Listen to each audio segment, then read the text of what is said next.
Family Design Board for April 11th, 2022. And in particular, welcome to Real Human Beings. We're here all in person for the first time, I think, in 2 years.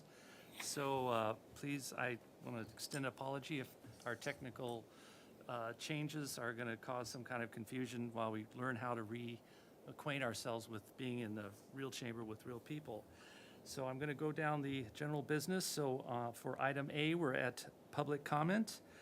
This is where any member of the public may address the board up to 2 minutes on any subject within any jurisdiction that is not scheduled on this agenda for a public discussion. Would anyone like? Board Member Miller, actually, before we get started, we need to do a roll call. Thank See, you. there's already a, can we have roll call, please? Thank you. I'll go ahead and begin roll call. Chair Miller, Here? Vice Chair Kloss is absent.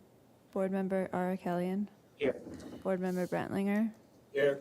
Board Member Klein, Here. and Board Member Motisha. Here. Thank you. We have a quorum. Great. It might be easier too, just in case, because so much is going on that it's included in the general business as roll call as item A. Just to be- So, okay, moving on. Would anyone from the public like to come up and speak? You have 2 minutes. Thank you. We did get one speaker slip from Peter Trent. So Peter Trent, you can come up to the podium. If you want to come right here, just I've got that microphone. Hi, my name is Peter Trent. I'm going to go pretty fast because I know it's just 2 minutes, so it's going to be a quick ride, but I have a lot of important information to cover, I think. My project at 11 Via Alicia was on the consent calendar for the 28th of March for review after final approval. The house is under construction, and Vice Chair Kalasi reviewed it. We're super stoked. She approved just about everything we asked for. We couldn't be happier about that. But there was 2 things that weren't approved that are specific to my project, but are super common things you guys are seeing here. And I wanted to speak about them for myself and for the public at large because I think there's a number of things that should be considered. The 2 things are a glass garage door and a glass guardrail. I think there's some relevant facts to both these items that should be considered when you're looking at these for anybody. The board had some issues about a frosted glass garage door. They were worried about light transmission through the door. They were worried about neighborhood compatibility and neighborhood opinion. I question whether light transmission is really an important factor for a frosted glass garage door for a couple of reasons. The first is mine's subject to Title 24, so I have to have an occupancy sensor in my garage. The lights aren't going to stay on all night. They can't. We should also be encouraging glass panel garage doors for energy efficiency. The California Energy Commission initiated a comprehensive lighting study together with UC Davis and the Department of Energy, and daylighting is a super important part of energy conservation. Glass garage doors do that really well. It's a good green solution. I've been here when you guys have looked at glass garage doors and you've required people to put an opaque film on the inside of the glass because you were worried about the lantern effect of the garage door. That wasn't offered as an option for me, and it's something that should be considered. If you can't live with the Title 24, you can't live with the occupancy center, and you can't occupancy sensor, and you can't live with the fact that daylighting is a good thing, you could require people to put film on the inside. Specific to my house, across the street, the neighbors are so high on a hill they can't even see the front of my garage door. In fact, what they actually see is the city's sodium vapor street light that's right at the corner of my garage. It makes an orange glare all night long. It's really ugly. Compatibility of the 22 houses on my street, roughly 10 of them are contemporary style, including the most contemporary home in Santa Barbara on the top of Via Alicia, in my opinion. Ms. Kalasi said she wasn't aware of any glass doors on the street, but in fact there's 2 of them, and there's 11 within a short radius of the neighborhood. I did check with my neighbors because I know neighborhood opinion was something she was concerned about. I surveyed 13 neighbors, including the ones across the street, who pointed out they can't even see my garage door, and they thought it was beautiful. And they also couldn't believe that light coming out of the garage was even really a concern. So they thought it was a great idea. In my opinion, I think when you're looking at garage doors, you should be considering that light transmissibility is not really a big issue. You shouldn't deny them for that. You could require an occupancy sensor, you could require opaque film, you could consider the energy conservation by having the daylighting. These are really popular doors these days, and they work with certain types of architecture. Apologies, sir, you're about done with your 2 minutes. Can you close your really comments? fast. Glass guardrails. We proposed a glass guardrail. It was 18 inches tall. It's redundant to a 7-foot tall glass door that's behind it. So the fact that it might cause some glare seems pretty minimal. Secondly, I don't think there's been any studies of what the glass glare comes from within the city of Santa Barbara. In my case, we put in our windows. They're double pane. They have tons of coatings on them. They're super reflective. But glass that you would use for a railing is super clear. In fact, we're using low iron glass. It has 8% less reflectivity than regular glass. I think the glare that you guys are seeing and that I've seen from the harbor at times is from these big panels of super reflective, energy efficient kinds of windows, multi-pane, multi-coated windows. So I think it's something you should be really considering. I think it's really appropriate for contemporary homes. I've heard, my house is really not visible from very many places. I've also seen, it's not a prominent feature with any public views. I've also seen a Councilwoman Snedden quoted when reviewing a project about glass railing, that they're consistent with modern aesthetics, they fade into the background, and it doesn't stand out against nature. I think those are all great things about contemporary architecture that I think most architects could probably agree with. Very good, thank you. Okay, sorry I took the long. Thank you. And we did receive one written correspondence from Doug and Sharon McKenzie. All right, thank you. Moving on to item B, approval of the minutes for the Single Family Design Board for March 28, 2022. I just want to make a quick comment. One thing I noticed when Leslie was leading the board, that she had you guys go through the items first, and then we made a motion for approval and seconded what I actually think makes more sense, to review the items first, and then we'll make a motion. Because how I was doing it and how I was taught was that we'd make the motion first and second it, and then go through the items. But I like that direction of doing it, so why don't we go through that first? So let's go through our items for March 28th, 2022. Now, is it going to be on the monitor, right? Thank you, Chair Miller. It should be on the screen right now, and I will go through the minutes. Okay. Item 1, 1510 Santa Rosa Avenue was granted project design approval and final approval with conditions and findings.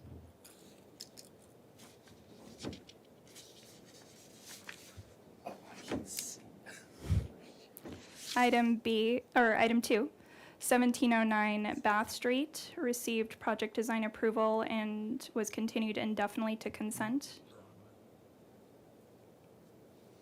So Yes. we don't have it on the screen, is that? Just that one, okay. Item 3, 910 San Carlos Road was continued indefinitely to the full board with comments. Item 4, 639 Island View Drive was continued indefinitely to the full board with comments. Item 5, 36 Rincon Vista Road was postponed to the Single Family Design Board meeting of April 11th. And item 6, 691 North Hope Avenue was granted project design approval and continued indefinitely to the full board with comments. And that concludes the minutes. All right, Do thank you you. have any edits? And I just want to add that Board Member Colossus had sent in an email for her comments on these. That's correct. So for the rest of the board, Vice Chair Colossus did review the minutes in advance and provided staff with her comments, and those have been accepted into the minutes. All right, thank you. With not hearing any other comments or changes, yes, Board Member Britton. This may be in the comments you received from the vice chair, but there was a letter of correction that was received on Hope Street, which was one of our conditions was had the wrong direction on pool equipment. Instead of southerly property line, it was western. So just wanted to make sure that you captured that. Yes, thank you. Yes, I accept that change. Great, thank you. All right, anyone else? All right, hearing no changes or comments, can we have a roll call, please? Did someone make a motion for this? Oh, can we make a motion, please? I move we approve the minutes from March 28th. I second that. All right, thank you. Thank you. I'll go ahead and start the roll call vote. Board Member Arakalian. Yes. Board Member Brentlinger. Yes. Board Member Klein. Yes. Board Member Motisha. Yes. And Chair Miller. Yes. Thank you. Motion passes. All right, thank you. Moving on to item C, approval of the consent calendar for March 28th. No, let me see. Wrong paper. Never mind. April 4th. Yes. Can we go through the items, please? Thank you, Chair Miller. Item A, 803 Litchfield Lane, received project design approval and final approval. Item B, 2219 Anacapa Street, received approval of review after final. Item C, 1258 San Miguel Avenue was continued indefinitely to the staff hearing officer. Item D, 324 Sherman Road was granted project design approval and final approval. Item E, 1125 Sima Linda Lane received project design approval and was continued indefinitely to consent for final approval. And that concludes those minutes. All right, thank you. Hearing no changes or comments, may I have a motion for approval, please? I make that motion for approval. May I have a second? I'll second. Thank you. May I have a roll call, please? Thank you. I'll go ahead and begin roll call. Board Member R. Kellyan. Yes. Board Member Brentlinger. Yes. Board Member Klein. Yes. Board Member Motisha. Yes. And Chair Miller. Yes. Thank you. Motion passes. All right, thank you. Moving on to today's consent calendar for April 11th, 2022, please. Thank you, Chair Miller. Item A, 501 San Pasqual Street, received project design approval and final approval. Item B, 1440 Manitou Road was continued indefinitely to the staff hearing officer. And item C, 1125 Sima Linda Lane received final approval. And that concludes those minutes. All right, thank you. May I have a motion for approval, please? I make that motion. Thank you. May I have a second? I'll second. May I have a roll call, please? Thank you. I'll go ahead and start roll call. Board Member R. Kellyan. Yes. Board Member Brentlinger. Yes. Board Member Klein. Yes. Board Member Motisha. Yes. And Chair Miller. Yes. Thank you. Motion passes. All right, thank you. Moving on to item D, announcements, requests by applicants for continuances and withdrawals, future agenda items or appeals. Do we have any of those items? Thank you, Chair Miller. I have an announcement, and then Ms. Kokinda will have an announcement following that. We did receive an appeal for 691 North Hope, which was reviewed at the last Single Family Design Board meeting. At this time, we don't have a set date, so staff will follow up with further information as that goes along. Thank you. And then, Mr. Chair, so at our Architectural Board of Review meeting, full board meeting last week, they asked staff to formally look into the possibility of consent meetings being remote, just to cut back on the consent reviewer's time of, getting to and from the Gebhard room when there's full board and consent. It's a little bit inconvenience for those who work. So we've put a request in for the city attorney to look into it to understand if that can comply with the Brown Act. So I'll have a follow-up for all of our design review boards. All right, great, thank you.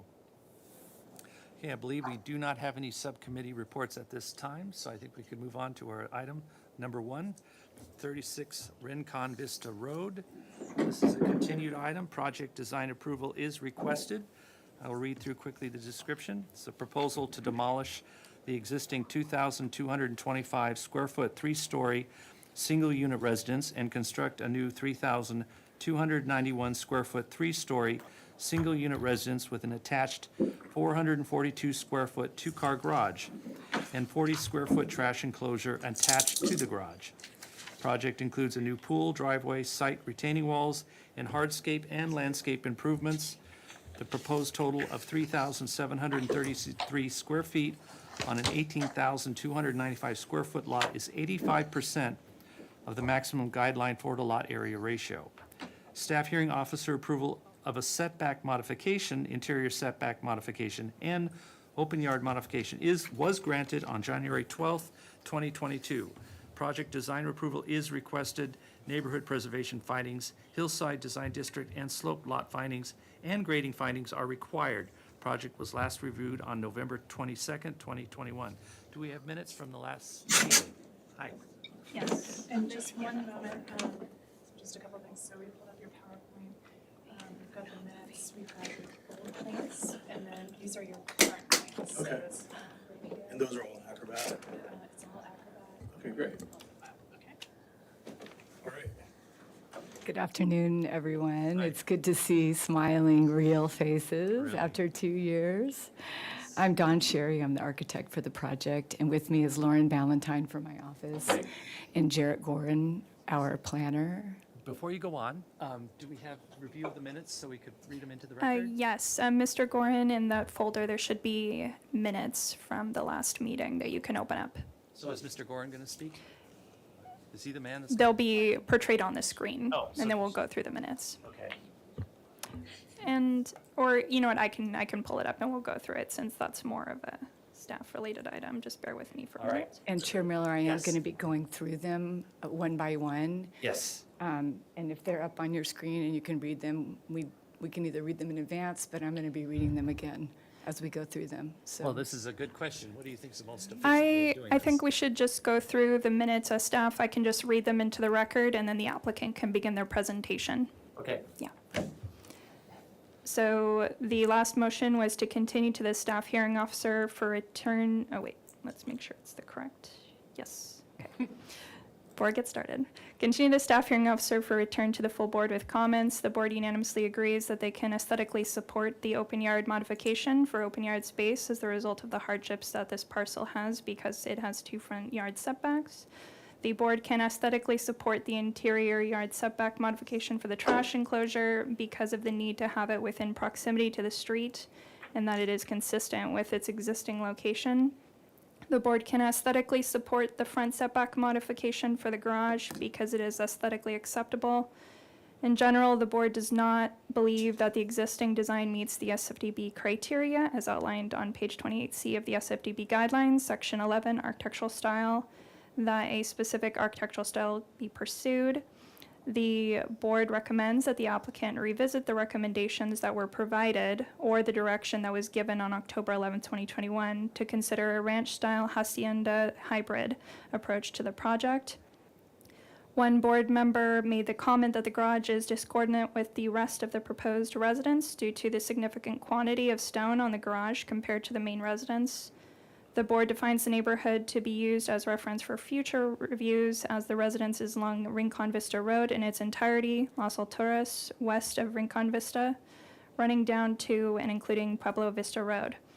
Most board members are not in favor of the stark colors proposed as they do not appear to be consistent with hillside guidelines. A more neutral color palette is preferred. The applicant is encouraged to find ways to reduce grading beyond what has already been done. Action was Kalas, seconded by Motisha. Ziegler opposed. Motion carried. All right, thank you. If you'd like to present your project and kind of specifically address what we yes. spoke on. And also, I wanted to point out that our clients, David and Janice Sims, are also right here in the Welcome. audience as well. Okay, great. Welcome. And And- so, And just a reminder to the applicant, you'll have 15 minutes, so we'll remind you if you're getting close to that time. thank you, Thank you. Pilar. So we're going to do the compatibility, neighborhood compatibility, item number 7 first, and it's going to be presented by Jarrett Gorin, our planner.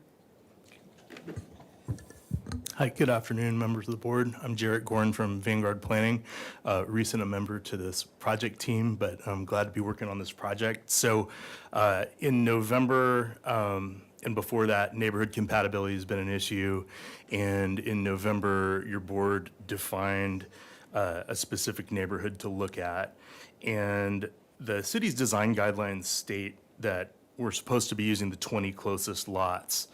And you can expand that area, but it's still supposed to include the 20 closest lots. And this neighborhood doesn't exactly do that. I'm not sure why the board decided to exclude many of the 20 closest lots, but whatever we have, this is the neighborhood your board defined. So when you're dealing with neighborhood compatibility, you define a neighborhood, you look at what's there, and you determine if you're compatible with the things that are there. You don't get to take individual houses out of that neighborhood and say, oh, well, I don't like the style of that house, or we wouldn't have approved that house today, or there was some strange circumstance with the approval of that house. Anybody walking in the neighborhood doesn't know all these things. They experience the neighborhood as it is physically, and so that's what you evaluate compatibility with. So on these slides, and there's a lot of them, we looked very carefully at this neighborhood, at every single house in it. You can see every house has a number. Each time we get to a house, the number will move to which one we're looking at. And then on every one of them, we've got the address and then also when it was built. I was able to look all of that up in the assessor records for the county. So we'll start with number one. The yellow's not super contrasty, but you can see it there. So this is 50 Rincon Vista. It's the next house next door to us on our street. For every one of these, I'm going to show you both a street view, and I'm also going to show you the downhill view of the house. Sometimes that's the front of the house, sometimes it's the back of the house. So in this case, here's the street view, and then this is the downhill view of that house. So I'm just going to go around Rincon Vista Street here, and I'll try to get through these quickly. I do not have commentary on every single one of these, but this will give you a really good idea of what's really here on the ground. So this is coming up the street. Here's what you experience from the street, and then this is the downhill view of the house. On this one, I want to point out that there's a lot of solar panels there. We're seeing this more and more, and we're gonna see it more and more with the city banning gas and just with electrical rates going up. And when you've got solar panels, the actual roof material that's under the solar panels, when you got solar panels, it all looks the same. So let's bear that in mind when we're looking at things here. So here's the next house.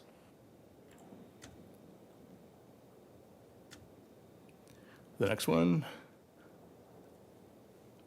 This one is right across the street from us.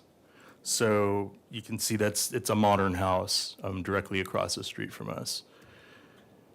So we'll keep going along here. This is the house that's next door to us on the other side. It's a 1970s house. You can see things like transom windows above the doors, really slim plaster mullions, cantilevered balconies. That's really characteristic of a late 1970s house rather than sort of a more traditional house. So here's the next house. So also a 70s house. Here's basically a modern house. It has a tile roof, but it's a modern house. And then we'll continue along the street. So there's the back of that house. Here's this one.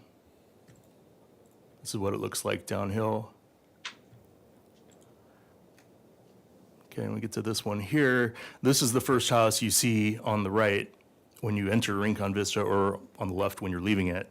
And again, you know, kind of a typical 1970s house. This is the downhill side of it. And our design guidelines say that roofing material and color should be consistent with a building's architectural style. And I think in this case, you could argue that it might look better with a metal roof and even glass garage doors, dare I say. Those would be more in keeping with the style of that house right there. So now we're going to be going down Las Alturas Road. So this is one of the first houses you see on the downhill side, and then this is the downhill side of that house. So you know, we've got elements like glass going all the way up to the gable rake. We got tubular steel railings, solar panels again, and personally, I think it might look better with something other than a tile roof, maybe even a metal roof. So keep going down here. It's a really nice house on the uphill side.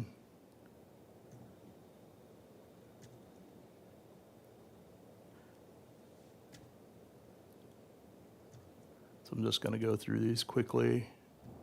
These are on the downhill side of Las Alturas.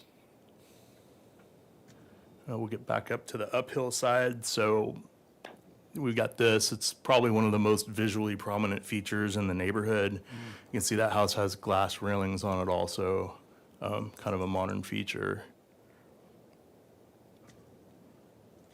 So there's this one, kind of at the corner as you come around on Las Alturas.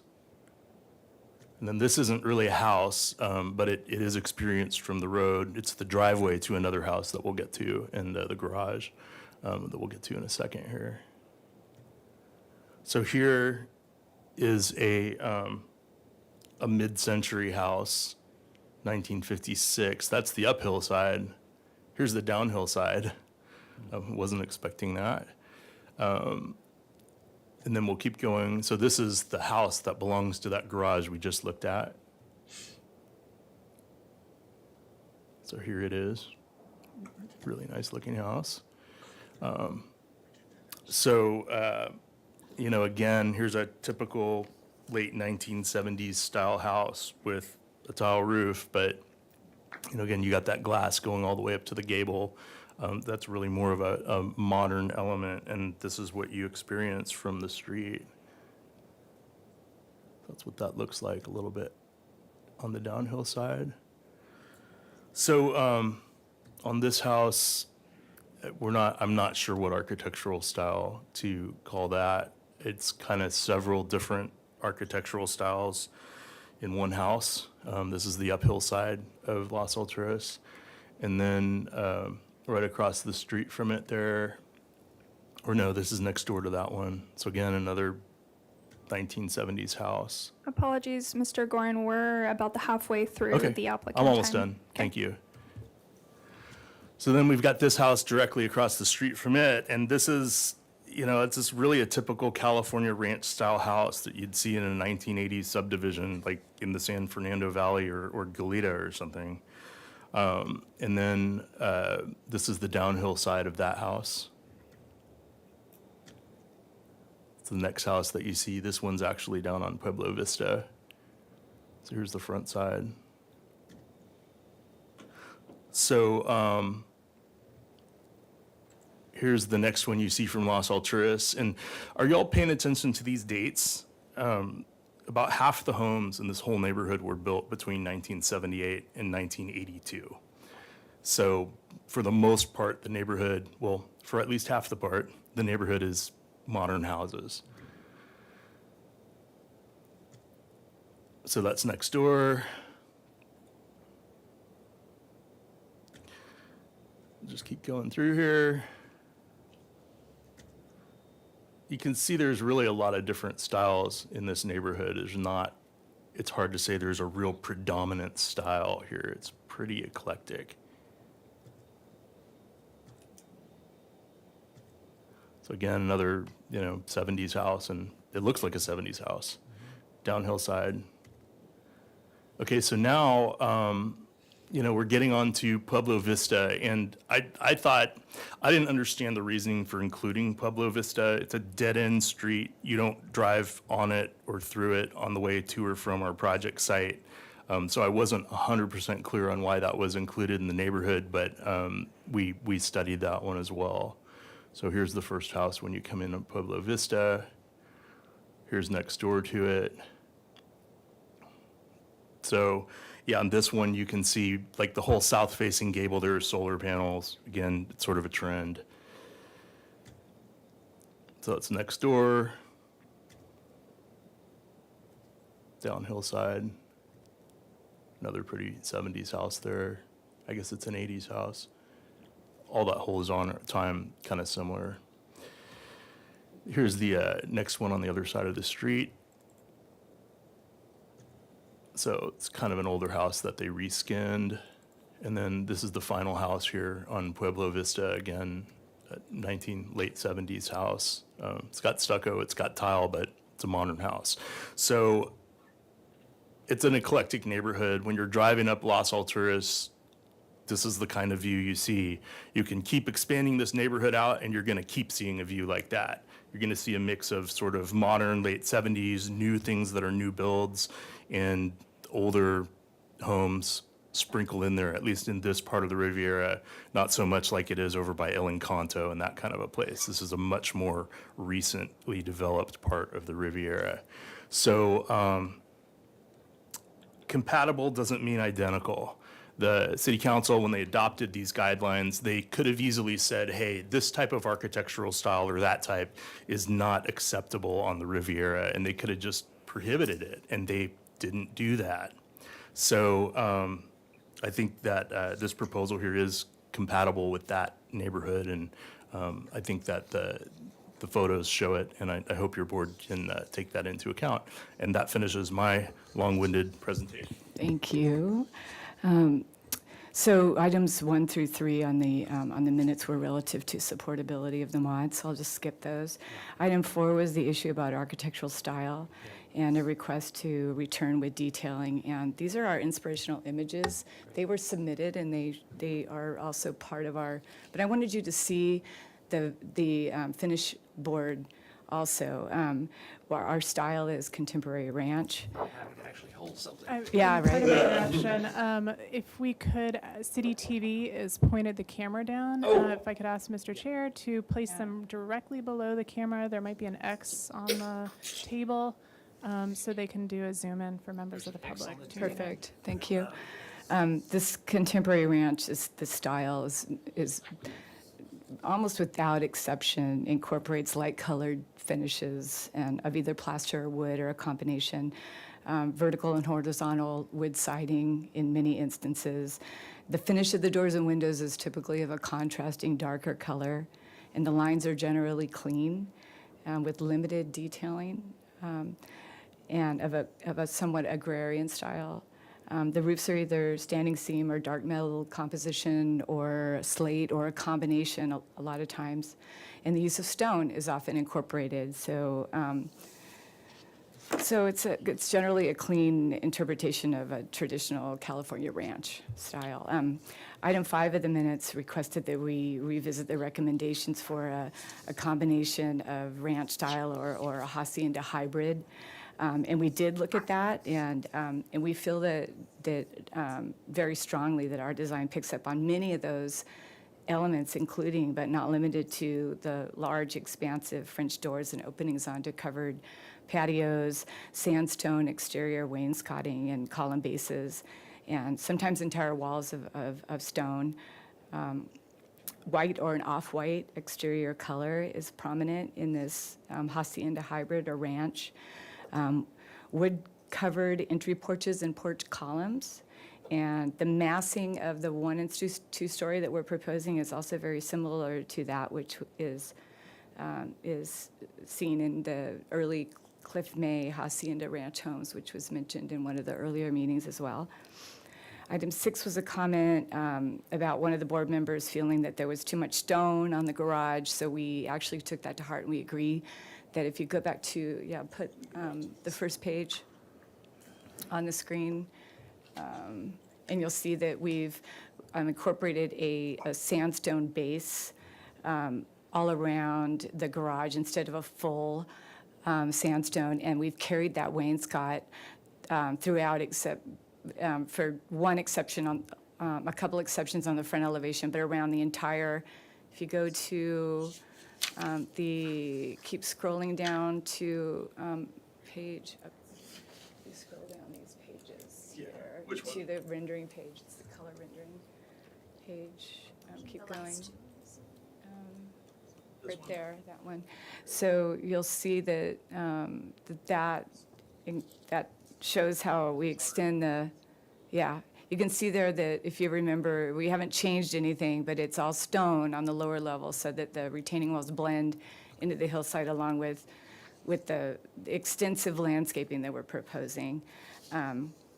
Item 8 speaks to the color. We brought actually a color swatch of Swiss coffee, which is the color we've been wanting to use all along, but it showed up kind of stark and kind of, I think the word was too white.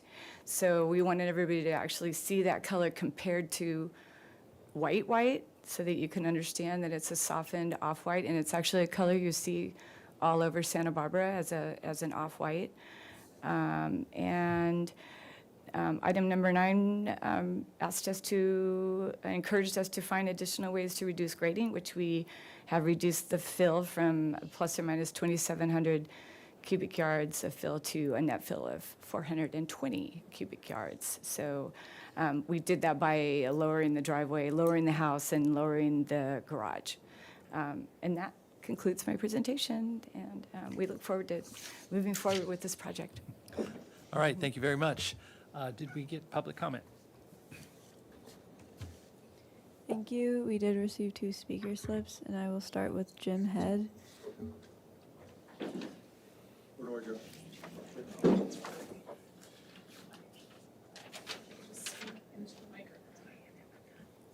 And you'll have 2 minutes. It's on the screen. Okay, what we have here is a beautiful project that adds to the diverse collection of homes in the Riviera area of Santa Barbara.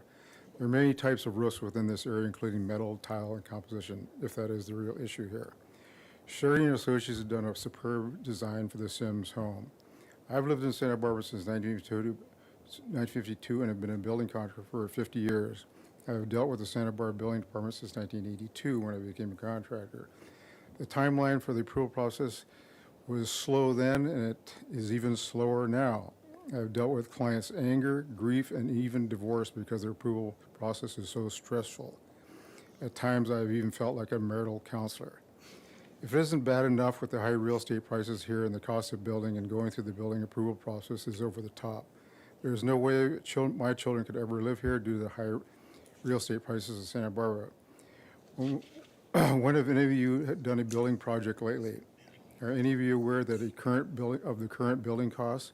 For information, a 2x4 stud by 8 foot now is $8 to $9 a piece. And now people are, and the building cost 2 years ago was $300 to $350 a square foot. Now you're talking over $500 to $600 a square foot. The cost of the Sims project has accelerated dramatically because of the delays over the past 2 years. Dave and Jan and the kids are a real tribute to our city. These are wonderful people who get involved in community. This is not their second home. This is their primary residence. It is time this project be approved. Thank you. Thank you. Thank you. And then next we'll have David Sims.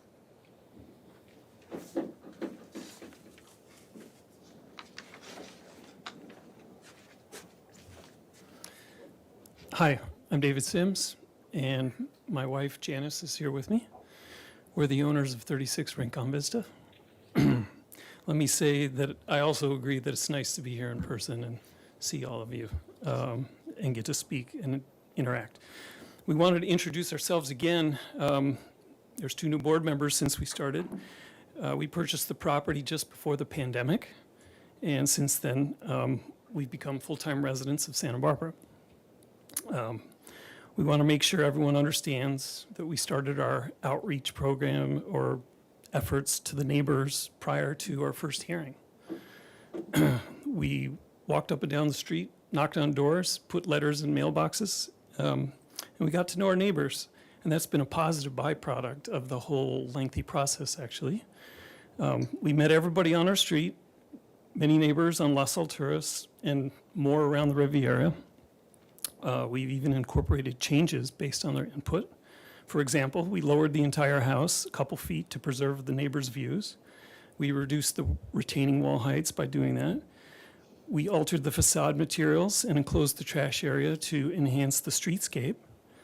And we found ways to reduce the amount of fill to 25% of the original amount, or the original estimate, which will minimize the truckloads and the traffic and the construction. Rincon Vista is a cul-de-sac with 11 homes, including ours. We understand it's important to be a good neighbor and to fit in. As of today, the board has received written or verbal support from 14 of our neighbors. 6 of these are neighbors who live on the cul-de-sac. And importantly, 3 of the neighbors live on the lots directly adjacent to ours.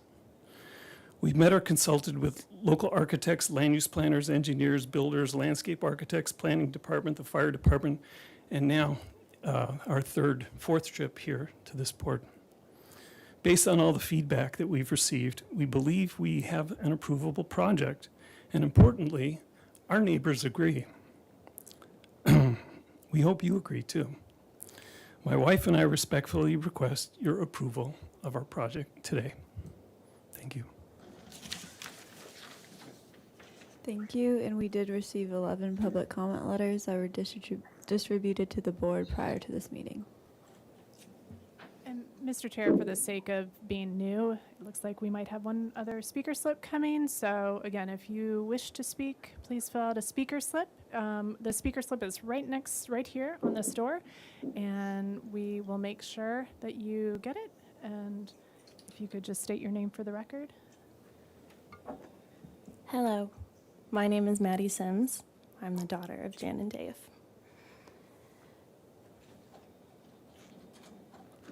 For nearly a year, I've watched this process unfold. I've watched a group of people wrong my family and wield the power they've been given wrongfully, costing my parents inordinate amounts of time and money on no real solid grounds. I've watched as you told my parents they should move elsewhere rather than build the house they want on the land they've purchased. I've watched you tell them that the house is too white, and then watched again as nobody seemed to remember this piece of feedback and said the rock they put to cover up this white color didn't make sense aesthetically. I've watched you ruminate over how my parents will age and whether or not they've selected the right amount of levels in their home. I've watched board members speak for 45 minutes without interruption while my parents couldn't contest any misinformation that was being shared. I've watched as people have called this house, the house my parents have helped design and want to live in, a Barnes & Noble. I've watched as you told my parents they need to sacrifice their own safety during earthquakes by substituting a metal roof for a red tile roof instead, in the name of aesthetics. I've watched you go back and forth on your comments, disregard the agenda of the meeting, and disregard your own purview. I've watched my parents sit silently and gracefully while they've been insulted. I've watched them go back to the drawing board several times, spending more and more and more money and wasting time that could have been spent together. For nearly an entire year, I've watched this. You have cost my parents more money than you know. But you have also cost us time, and that is something we can never get back. I implore this board to recognize how out of control this case has gotten. I ask you to return to your purview and your humanness, to recognize the amount of work that has been put in by my parents, to accommodate the subjective whims that have been offered without sacrificing completely the house they dream of living in. I ask that you approve this project, which a majority of our neighbors so loudly and clearly support, so that we as a family can heal and move on from this horrible time. Thank you.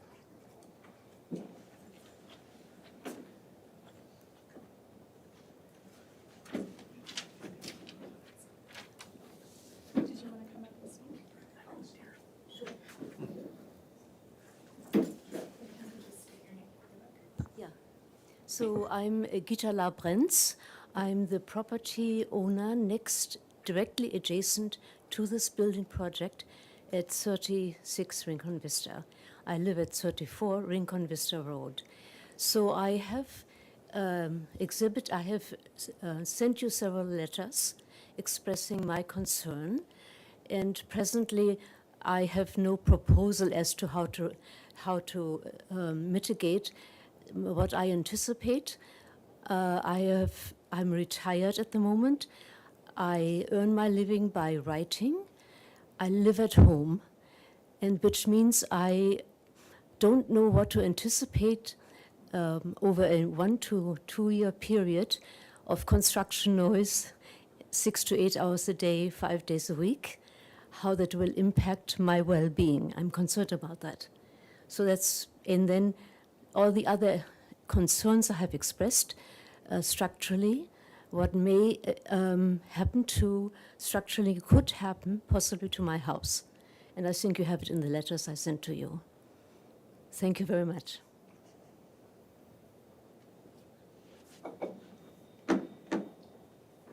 I think that might be the last one. Is there anybody else from the audience who wishes to speak on this item? Okay. All right, thank you. I'll bring it back to the board. I do want to make one comment to one of the, I forget your name, sir, but I am currently a designer and I have 16 projects. I have projects in Las Vegas, Los Angeles, Carpinteria, and Santa Barbara, and the county of Santa Barbara. And I assure you, I deal with all these building departments, and they're all nuts. So we don't have what do I say, monopoly on the unusualness of trying to get a permit pulled. So with that being said, I'll bring it back to this board for questions. And normally when we were on remote, I'd list your names, but because we're in person, I'm just going to open up the floor. So if anyone would like to have any questions, please come forward and speak. I have a question. Yes. Regarding the roof, and I'll say, first off, I'm one of the newbies here, so I wasn't present for the last discussions. although I read- Apologies, board member. Can you turn on your microphone just so the audience in the back can hear? Thank you. All right. Is that better back there? And you might have to, if you lean into it or pull it closer towards you, people will hear. Okay, everybody hear me back there? All right, I was saying that I'm one of the newcomers here. I was not present during the previous meetings, but I have read the minutes for those meetings and looked at the tapes. I do have a question about the roof material, and in Jarrett, right? In your tour of the neighborhood, without exactly saying so, I interpreted that to be in part a commentary on the variety of roof styles. Would that be accurate? Board Member Brentlinger, that's accurate. So and what I'm seeing on the roof now is basically asphalt shingle, is that Is correct? it metal or asphalt? No, I failed to, I was in such a rush to try to finish up within 15 minutes. I failed to mention that we've changed the roof to a full solar roof. And what we really want is a standing seam metal roof, but we're considering solar. We'd actually prefer solar panels over the standing seam metal roof because they're actually more efficient and more cost-effective. But I forgot to mention that, sorry. Do And- you have an example of what that looks like then, or is that what is portrayed That's what's in the presented drawings? on the title sheet. It's the best rendition of, that we could get. It's a relatively flat, black glass solar roof. It's, you can see it if you zoom in on that drawing. It's the best we could do because it's very low profile. It looks like it's no higher than an asphalt shingle roof. Who makes it, do you know? Tesla. It's a full Tesla roof, but again, what we'd prefer is the metal roof and put the solar panels over it. All right. Apologies just to the board. As a reminder, solar is outside of the board's purview. Okay, thank you for that. Brian, may I be next? Yes, please. Ms. Sherry, you're being a little, sorry, in my opinion, being a little vague there. If it's solar roof, I mean, us as a board, we see metal panels, long metal panels as metal roofs, and that's not what we're, So, Mr. Chair, through you to Board Member Motisha, so there's new legislation that went into effect on January 1st. It's AB 1124, and it excludes any kind of, these are particular, it's a roof material that incorporates solar in there. I And all understand of that. it, and I just want to clarify that the entire material, given its incorporation of solar, is excluded from design review. It's ministerial. So that is outside, the roof material is outside of your purview on this particular item. okay, hold a minute, and that's what I'm trying to ascertain. Yeah. I do understand that. Okay, I just But I wanted would to like make to sure. know, I can see now that it resembles shingles. They resemble, even if they are solar, and I understand we don't have, it's out of our purview.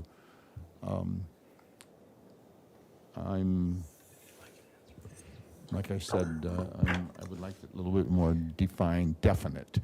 Board Member Motisha, the way that these solar tiles are arranged looks similar to a running bond pattern, and that's what you see on the rendering there. They don't actually overlap each other. They're not interlocking. There's nothing wrong with that. You know, if it looks like a duck, it probably will crack like, sorry.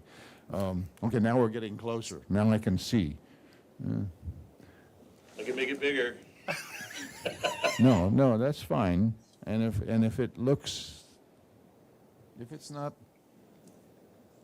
18 inches wide, 12 inches wide, the full length, there's none of those houses in the neighborhood, and you didn't show any in your, and we don't want a metal roof. Quote, that's what we hear on this board is a metal roof, and we have a definition, we have a view of what or our opinion, what a metal roof is. Could you And just limit it to for- a question, Mr. Motisha? Brian, please give me a little leeway here between asking questions and making comments. Okay, I will stop with that. I have asked the question for the roof. Okay, now, somebody can take it, and I'll take it in the comments again. Also, I would like to see the elevations of what Board Member Colossus and I seconded that we didn't like in the 7th and 8th members on our recommendations. Could we put up that previous elevation of the house? I think it's the north Yes. elevation, the front elevation. So to Mr. Gorin, there should be the old plans in the file, and you can go to the elevations. Because I did second that, and I remembered why I seconded. I seconded it because there was a lot of contrast that did not fit the style that you're trying to represent to us.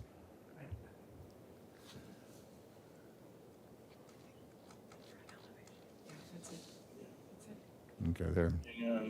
The front, okay, there. Now I see what, I mean, obviously you softened the garage, that front elevation with all that rock, which didn't match the rest of the house.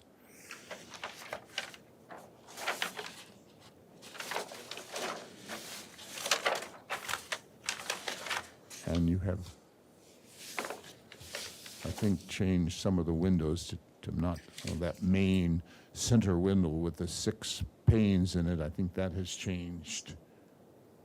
No, it's still, well, it has narrowed, so it doesn't look as,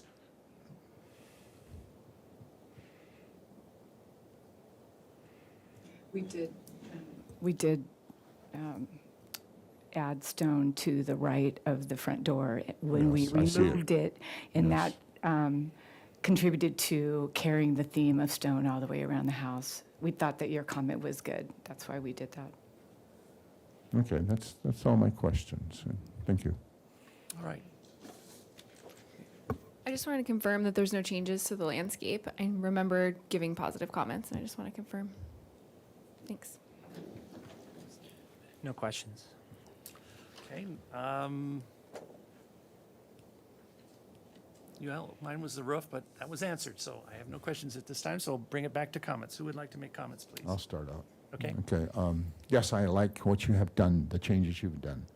And I like your presentation of the different houses, the front and the back.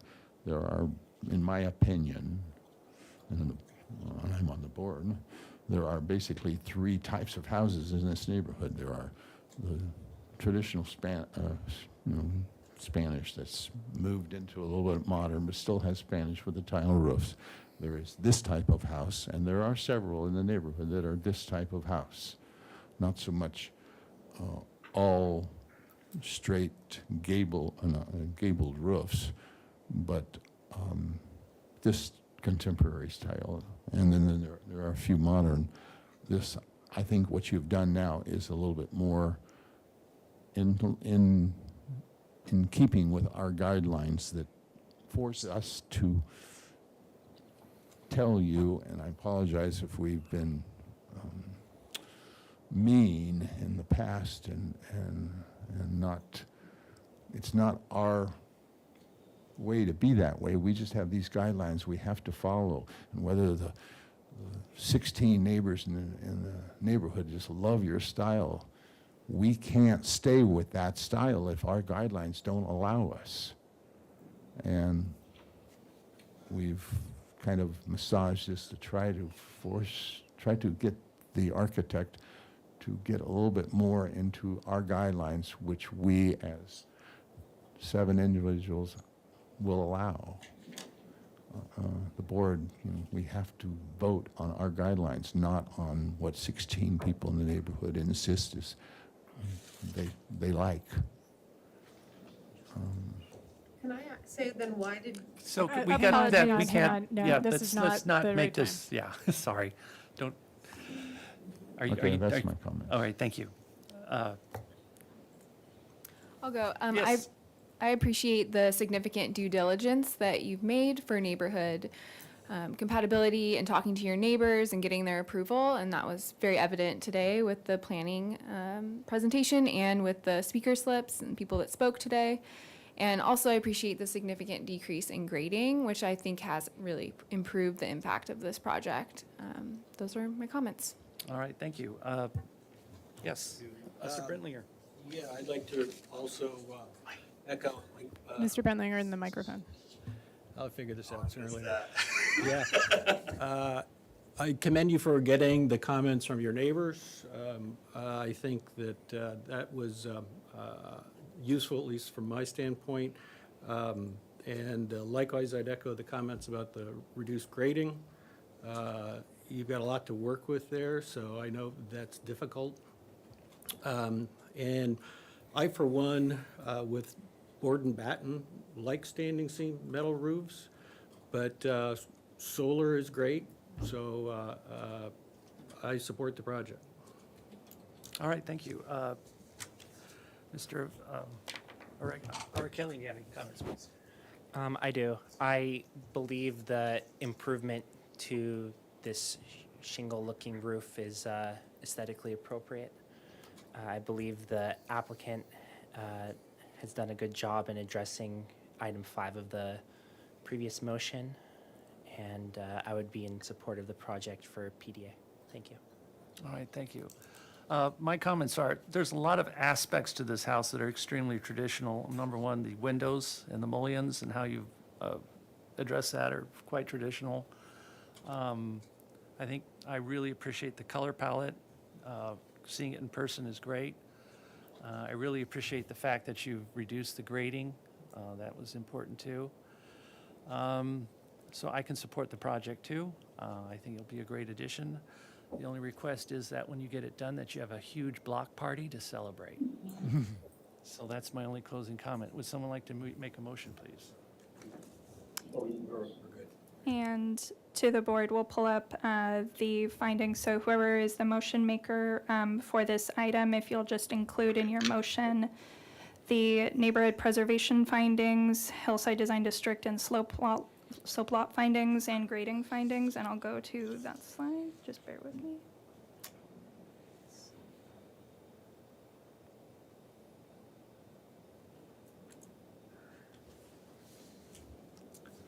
So we'd like to entertain a motion, please? I can try. Great, thank you. So I would like to make a motion for project design approval and return to the full board for final approval, where the board generally believes that the project is now compatible with the neighborhood and is aesthetically appropriate. And I'll go through the preservation findings. The proposed development is consistent with the scenic character of the city and will enhance the appearance of the neighborhood.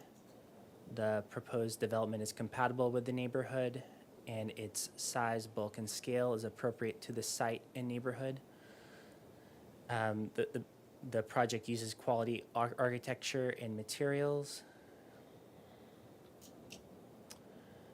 The proposed project does not include any significant impact to any designated tree, historic tree, or landmark tree. The project is appropriately protected and preserved in terms of public health, safety, and welfare. The project generally complies with the Good Neighbor guidelines, and the project preserves significant public scenic views of and from the hillside. The proposed grading will not significantly increase siltation or decrease the water quality of streams, drainages, or water storage facilities to which the property drains, and the proposed grading will not cause a substantial loss of southern oak woodland habitat. In hillside design, slope plot findings, the development including the proposed structures and grading is appropriate to the site, designed to avoid visible scarring, does not significantly modify the natural topography of the site or the natural appearance of any ridgeline or hillside. The development maintains a scale and form that blends with the hillside by minimizing the visual appearance of structures and the overall height of structures. And that's the end of the findings. If you'd like to provide any additional comments, you can do so. No additional comments. All right, may I have a second? May I add some, let's get a second first. Yeah, would someone second, please? I'll second. Yes. May I add to that motion that there's been some question about the solar panel roof. If the solar panel roof is not you're not able to apply that solar panel roof, and I do like the solar panel roof, that the board will, or the motion is that we don't accept a standing seam metal roof. Would like to ask staff if that's appropriate to add to the motion. The presentation as it's currently being presented is just for a solar panel roof. They're not proposing a metal roof at this time. So in approving this project, you're just approving the design that they're presenting before you. Very So, good. I accept that. yeah, I don't believe it's necessary, just given that that's not what's on the plans. And then I did have one clarification. So they're here for project design approval, and it would need to be continued for final approval. Do you want that to return to the full board or to consent? Full board. Could I make a suggestion then to, and I'll turn this on even. I wonder if it wouldn't be appropriate to send it to the consent, for consent, as opposed to the full board. That's actually what I was going to suggest too. Yeah. Okay, so if all board members are okay, I'll switch the consent for final. And does the seconder accept that change? Yes. Perfect, thank you. All right, thank you. May I have a roll call, please? Thank you. I'll go ahead and start the roll call vote. Board Member R. Callion. Yes. Board Member Brentlinger. Yes. Board Member Klein. Yes. Board Member Motisha. Yes. And Chair Miller. Yes. Thank you. Motion passes. Thank you. Mr. Chair, if you could just announce the 10-day appeal period. Yes, and there's a 10-day appeal period for this project. Thank you.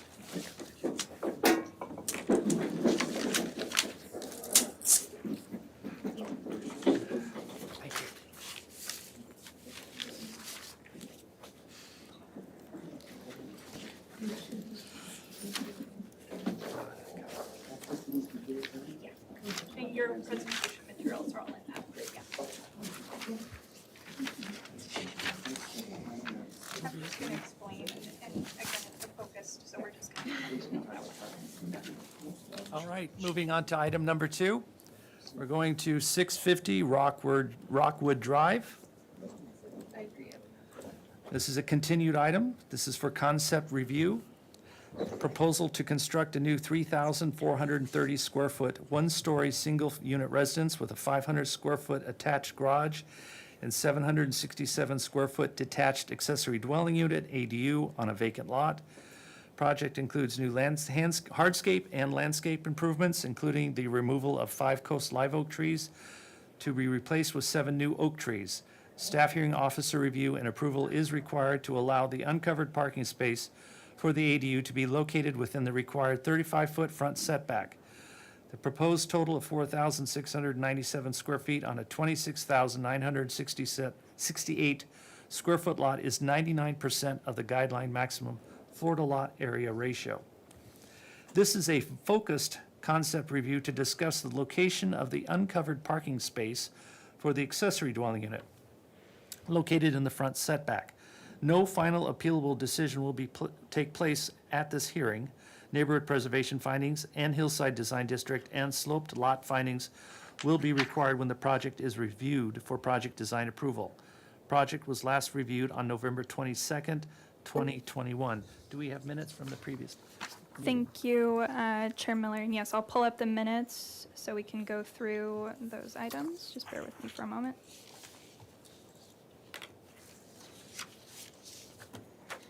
All right. So at the last meeting in November of 2021, the motion was continue indefinitely to full board with comments. The board appreciates the restraint and simplicity of the project, as well as the neutral color palette and sensitivity to existing topography on the parcel. The applicant shall provide additional information in regards to the screening at the south property line and the fencing around the property. The board would like to see additional information on the proposed paving for the driveway and any other hardscaping on the project. The board anticipates granting project design approval and/or final approval depending on the level of detailing brought before the board. the board appreciates the general sensitivity of the design, the applicant shall consider a revision to the garage door to reduce the glazing since the garage door is facing the street. Action was by Kalas, seconded by Ziegler. 600, motion carried.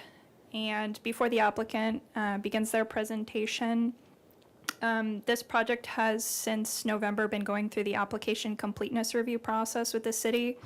And during that time, it was determined that the uncovered parking space, which was still on the plans at the last meeting, was in the front setback and did require a modification. That space is specific to the accessory dwelling unit, and they are allowed some relief, but not in the front setback. So the applicant has requested to move forward to the staff hearing officer for a modification to allow that. And this project site is in a high fire area. So they find reason to provide that for the ADU. And I'll turn it over to the applicant for their presentation. Chair Miller, board, nice to see you again. Thanks for your time. I'm Adam Sharkey with Blackbird Architects. This is Stefan Farmazon with Blackbird. Sam Maphis, the landscape architect, might be coming. I think he may be running just a little bit late. Sure. So as Pilar said, this is a focused review. I think in the initial feedback with the city, we didn't believe a modification was required. Otherwise, we would have gotten your comments on this back in November. So the site plan, house plan, general design has all, we got great feedback from you all, and we're working on carrying all of that forward. So this is a bit just ministerial to come back. And if we go maybe to, I think sheet 9, stuff on the site plan. So this is very similar to what we reviewed with you on November. And it had always noted this sort of, the garage is at the portion right there that Stefan's circling. So there's maneuvering required for the garage, and the driveway comes down. The lot is steeply sloping from the street down to the south. And so the intent has always been the main house, a separate special ADU over at the west part of the lot, and then to have a dedicated parking space for the ADU that would just be a small extension of the driveway. Maybe we'll go to the section just so we can see. So section 1 on 84.1, I think that's page 15. If we go to the bottom, that gives the sort of general character of the site. Yeah, that's at the garage, and I think if we go to 1, yeah, that one, that's over around where this sort of dedicated parking space is. There's a low 3 to 4 foot retaining wall that's along the driveway edge as the driveway transitions down from the street. And that will provide, we think, some good screening for this. The car is will be parked against that. So the street itself, Rockwood Drive, is about 5+ feet up from the parking space area. We have a 3.5 foot low fence proposed along there, and then that whole landscape strip between Rockwood Drive and the retaining wall has existing oaks. We can maybe go to the landscape plan, page 8. So there's 2 existing oaks that are, there he is. Come on in, Sam. Thanks. So we're just getting the landscape. So the landscape plan, this is very similar to what was proposed previous. We have a couple existing oaks along Rockwood Drive at the right around the property line. We're doing some mitigation and putting in some new 24 and 36-inch box Coast Live oak trees along the street front to just continue that oak theme. We have the low fencing, and then Sam can maybe speak to, but there's a variety in the planting palette of low shrubs and planting that we would use along that would, again, sort of moderate and screen views down to the driveway, garage, house, or parking from this sort of elevated street. Yeah, so we'd have some shade-tolerant natives like ribes viburnifolium in the shade part of the oak canopy. And then where we have some openings, sun pockets, we'd probably have some of the lower type of westringas. It's because we're really looking to screen that area of only about 3 or 4 feet of planting, because the fencing in the foreground is going to do a nice job of that. So along the west side, we have probably a ligustrum texanum hedge for privacy from the eastern neighbor. And throughout, we'll have other accent planting throughout the front that kind of tie together with the plant list. So really it was that parking stall that we were trying to kind of screen off a little bit, that garage area.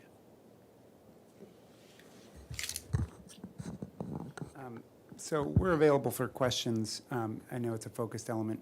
I think the owners have thought that providing a parking space for the ADU is a neighborly thing to do, just so that the neighborhood isn't relying on the street parking for their ADU.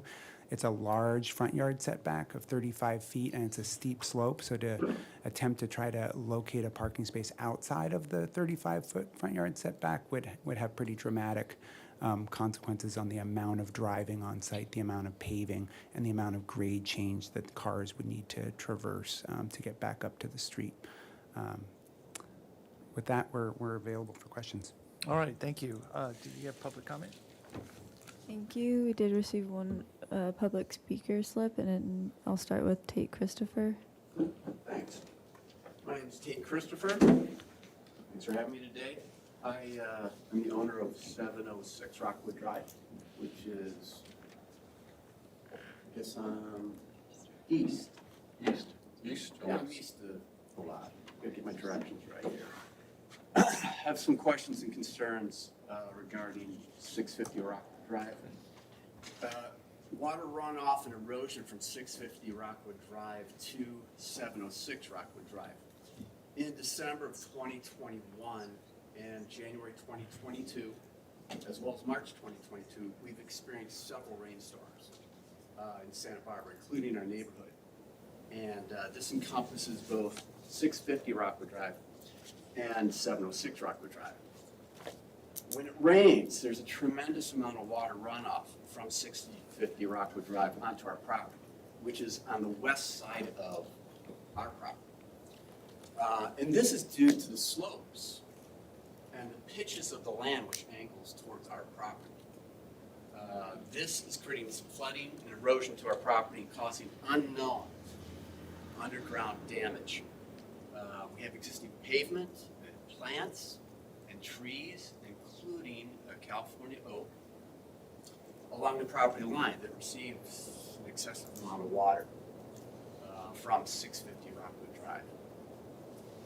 To completely halt the water runoff, we suggest a retaining wall, which is both functional and aesthetically pleasing, be required before any permits or construction is even considered.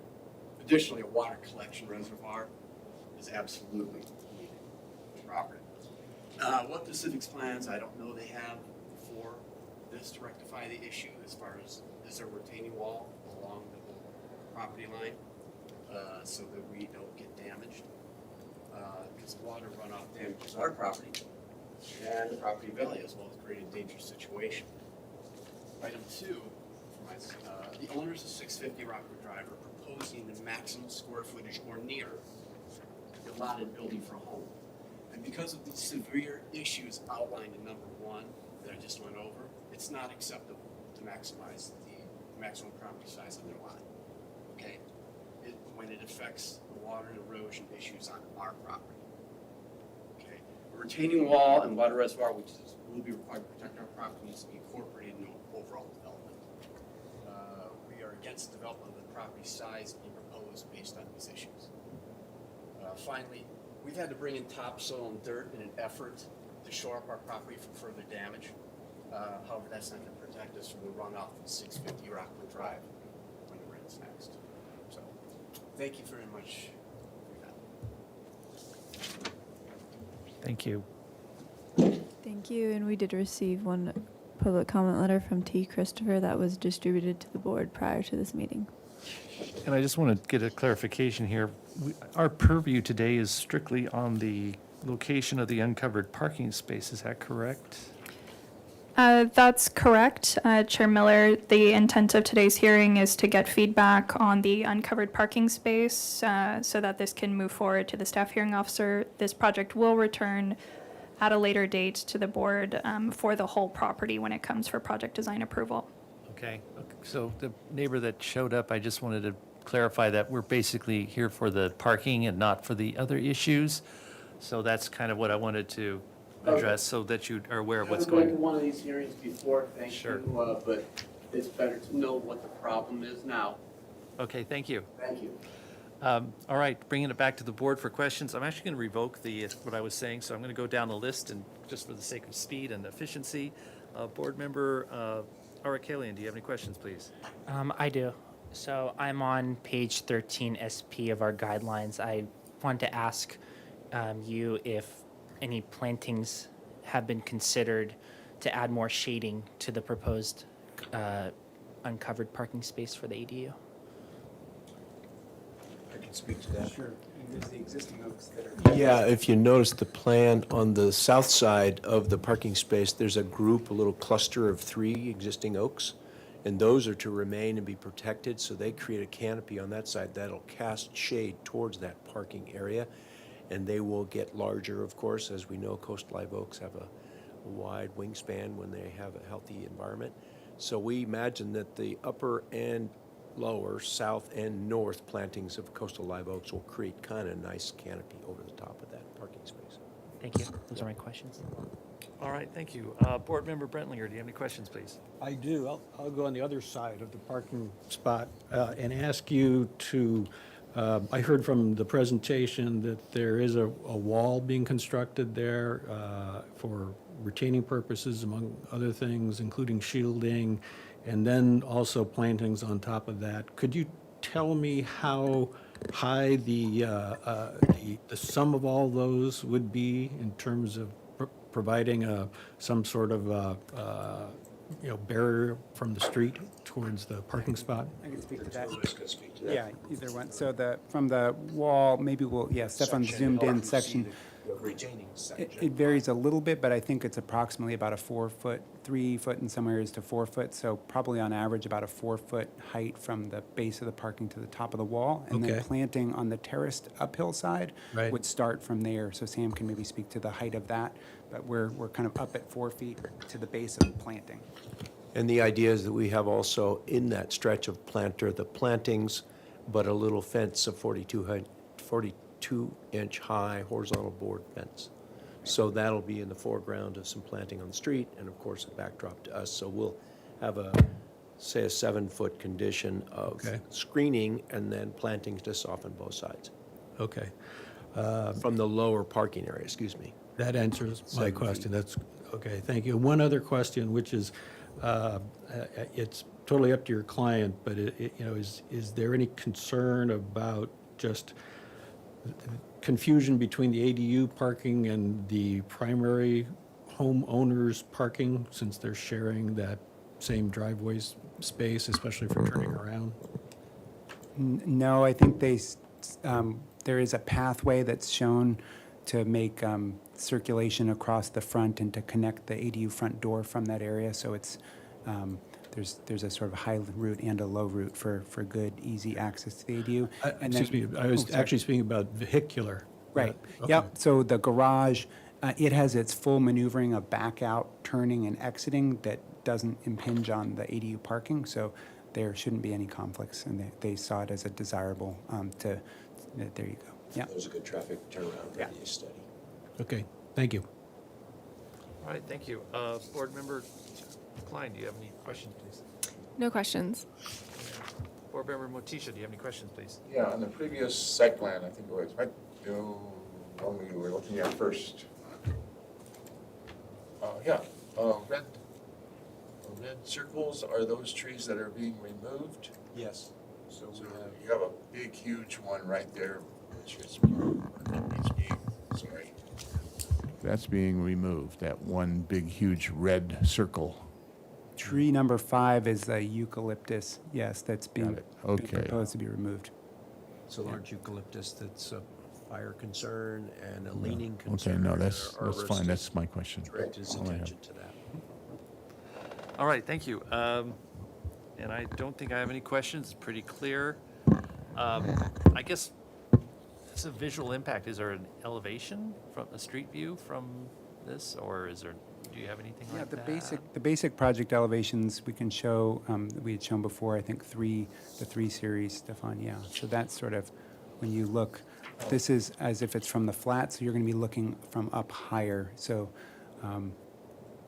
It's kind of hard to tell look with at the landscaping side. what is. Right. I mean, Trying we, to picture the retaining and then the street is up above, so you won't see that much straight on roof from the public field.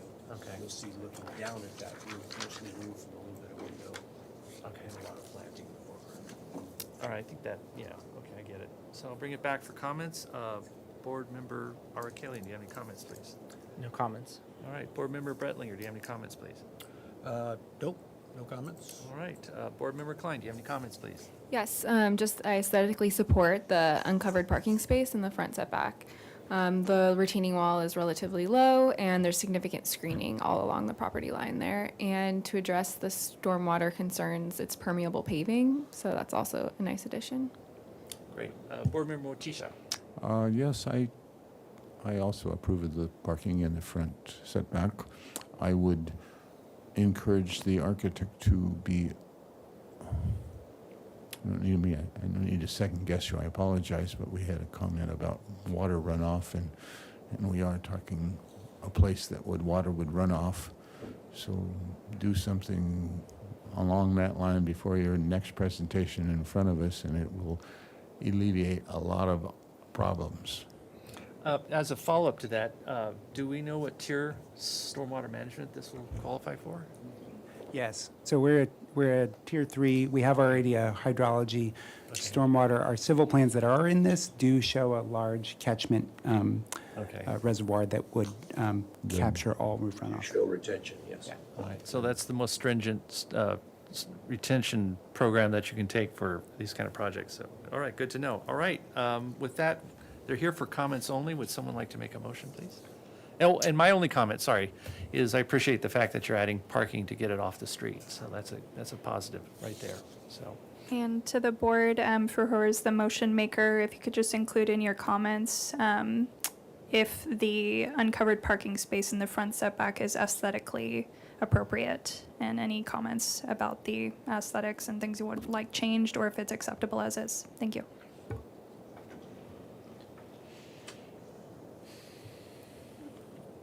I'm a little confused about, since it's for, there's no actionable item. That's correct. It's just comments that will be forwarded to the staff hearing officer for consideration. Okay.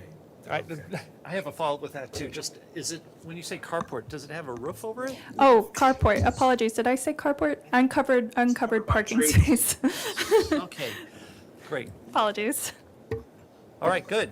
Got that cleared up. So, yes, I'll make a motion. thank you. Or comments that the project proposed today is aesthetically appropriate for the uncovered parking space in the front setback, with the positive comments that the low retaining wall is not significant, and there's significant screening at the property line.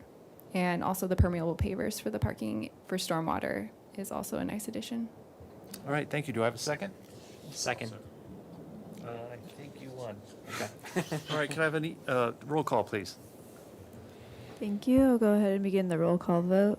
Board Member Arakalian. Yes. Board Member Brantlinger. Yes. Board Member Klein. Yes. Board Member Motisha. Yes. And Chair Miller. Yes. Thank you. Motion passes. Thank you all. You're welcome. Thank you very much. Okay, we're doing really good on time. We'll move on to item 3. This is a new item for project design approval. 2944 Valencia Drive, the proposal to construct a 242 square foot first-story addition and a new 243 square foot second story with an 85 square foot balcony to an existing 857 square foot single-story, single-unit residence with a detached 337 square foot one-car garage and workshop. Project includes conversion of the existing garage workshop to an accessory dwelling unit, a new uncovered replacement parking space located in the existing driveway, an interior remodel of the residence. The proposed total of 2,079 square feet on a 5,026 square foot lot is 85% of the maximum required floor-to-lot area ratio. Project design approval is requested. Neighborhood preservation findings are required. Welcome, Mr. Jenkins. Yes, good afternoon. I'm Greg Jenkins. I'm the architect representing Melinda Green, the owner. Ms. Green couldn't make it today. She is on assignment up in Sacramento. She is a single mom, civil servant for the County of Santa Barbara, hard worker, and she has an interesting story on this property. Her grandfather was the original owner for this home. He planted the magnificent sycamore trees in the front of the yard. And now, counting Ms. Green's children, there are now 4 generations at this home. This is a phenomenal neighborhood. Families really watch out for one another. And this morning, Melinda texted me with the names of 20 families who she is very close to in her neighborhood, and she said she could add 10 more very easily. This sense of community has been what has driven a lot of her decisions in this design, particularly having a beautiful front covered porch to greet neighbors as they go by. It's amazing, the dog walking and the camaraderie. In fact, one of Ms. Green's neighbors is here, Joy Bronson, to represent her in case there is any need. So, getting to the plans. So as was said, we have, let me just go to sheet number 2. And Mr. Jenkins, if you can use the mouse, Okay. and that way you can Beautiful. zoom in, zoom out, go down. Yeah. Great, wonderful. Thank you so much. All new. Okay, so zooming in, we're zooming in with, oops, sorry. Okay, so. It's a really old laptop just too, create- so are we unfortunately creating there's them? no touch screen. Yeah. I can pan page to page, but I can't zoom.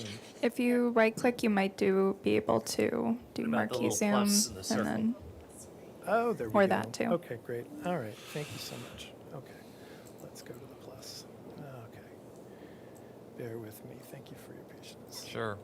Okay, so we have an existing 857 square foot home, which is 2 bedrooms, 1 bath. We are adding 242 square feet to the downstairs, which is represented by the cross hatching, is the addition, and then the front porch, and then there's a covered rear porch. We're adding 643 square feet upstairs, which we will see in the floor plan that follows. Additionally, we are converting our existing 1-car garage / workshop to an ADU.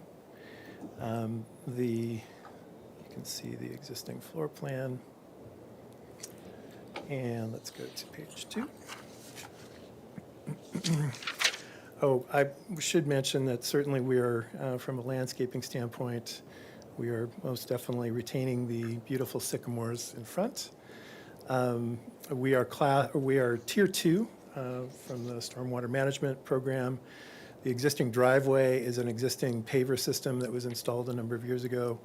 We are changing the front walkway to a new permeable paver. We are also, the proposed deck in back is a wood, spaced wood deck. And we're removing a couple other impervious surfaces as well. So from a stormwater management standpoint, our civil engineer will address everything we need once we get into the building department for this. All right, going to sheet 2. Let me zoom out for you. Here you can see the new front covered porch that we have. It's an open floor plan, family oriented. So Ms. Green's goal is not only neighborhood oriented, but family oriented as well. So she's looking at multi-generational with needs in mind that way. Second story, we do have a balcony, and that balcony is 70 square feet, and it is 10 feet from the property line. We do have a letter of support from the adjacent neighbor who would be most impacted by that. That would be the neighbor to the east. And when we get to the photos, I will elaborate more on that. The exterior elevations are respecting the existing cottage style. The existing home is a shingle siding, blue color, white trim, family traditions. They intend to retain those colors. The roof is a lighter color. We're going to switch to a darker roof, and we'll elaborate on colors and materials with you next time. It'll be first-class cottage-style detailing of windows, doors, et cetera, et cetera. We are increasing the height of the existing residence by about 11 feet.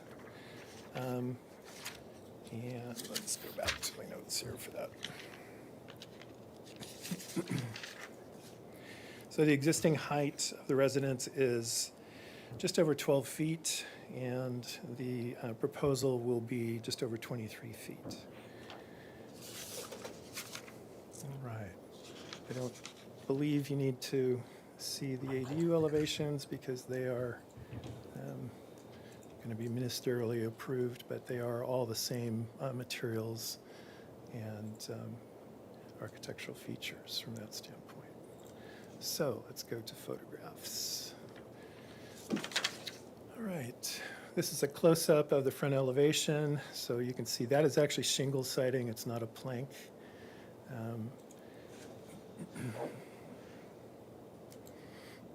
This is coming along the northeast elevation of the home, the north elevation.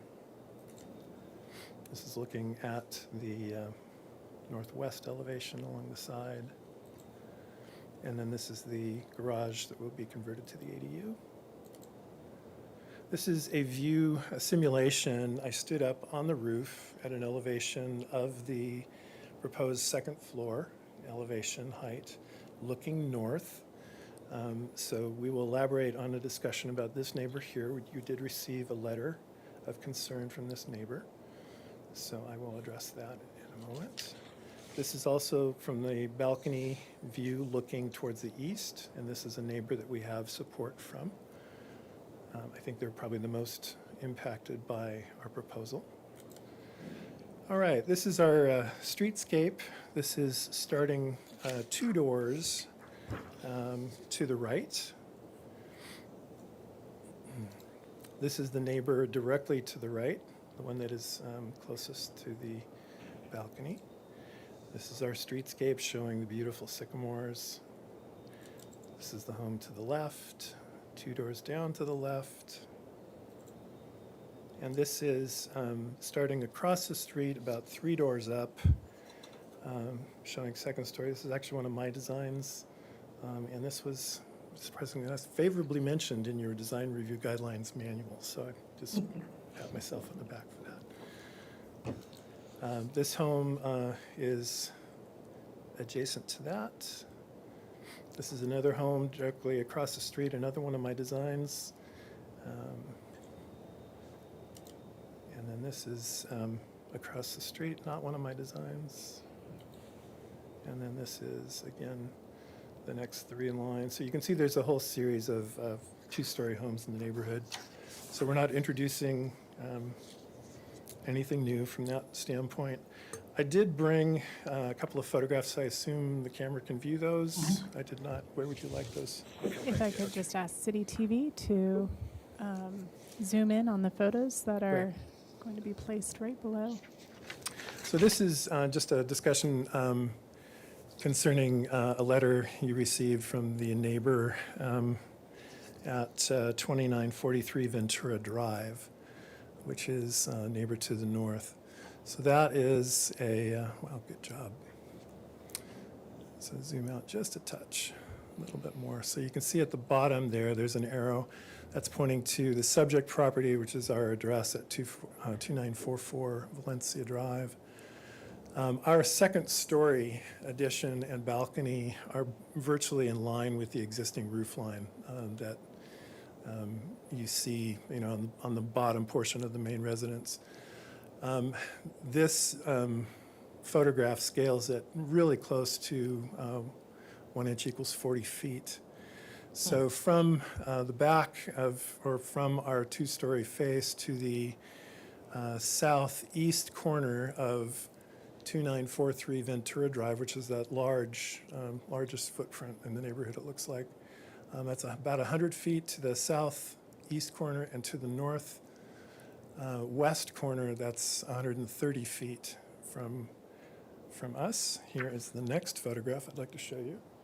This is again that simulation from our upstairs balcony. We're not looking into any windows that I can see. So I wish that I could have had the opportunity to meet with this particular property owner. We want to be good neighbors, but I think I can allay their fears that we're not looking into any windows. And so You're looking straight north, right? looking straight north, yep. So that's the bulk of my presentation. We believe that we are size, bulk, and scale compatible. Again, we're going to be detailing our project. We'll be addressing landscape, colors at subsequent hearings, and I'm here to answer any questions you may have. All right, thank you, Mr. Jenkins. Did we get any public input?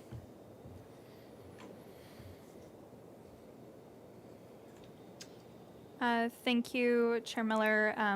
I just want to acknowledge that staff did receive the 2 letters of correspondence in support of the project that the applicant mentioned, and they will be distributed to this board after this hearing. They were a little bit after the date time, but they were both in support of the project. And I can have them on, I have them open if we want to see them on screen, just so you can see them. If we want to switch back to that, just so they're visible. That's a good question about procedural. So, in any case, they'll be distributed after the meeting. This is from Mr. Paul Pratt regarding the second floor balcony overlooking and have no objection, and then another from Patricia Cooper. And Does Mr. Pratt live? Mr. Pratt lives at 2962 Ariba Way, He's the property owner. And then Patricia Cooper lives at 2946 Valencia Drive. Yeah, I was just curious to know what those neighbors are with regards to that balcony, or how they affect them. That's why I was wondering where they're located. Thank you. We did receive a public comment letter from Pat and Bill Lupo that was distributed to the board prior to this meeting. Okay. All right, thank you. Okay, I'll bring it back to the board for questions. Board Member Art Kelly, do you have any questions, please? No questions. Thank you. Board Member Bettlinger, do you have any questions, please? You do, Mr. Jenkins. What is the parking plan for the ADU and then the primary residence? Yeah, thank you. We are, since it is one covered space currently, and it's an ADU conversion, we have a couple of options that we've discussed with transportation. So we can have no on-site parking. We can have multiple tandem parking spaces, which may require modification. We're attempting to avoid a modification. Or we can have one replacement uncovered space. So we're proposing one replacement uncovered space on the existing driveway. Okay. And I heard you mention that landscaping's yet to come, and colors are Colors are virtually going to texturally- retain the same that you saw in the photographs, with the exception of the roof will go darker. Okay, then, is there also a larger site plan that you'll be providing us? I can certainly do that if it Okay. is your wishes, yeah. Okay, great. Those are my only questions. Thank you. All right, thank you. Board Member Klein, do you have any questions, please? I just want to confirm there's no trees being removed?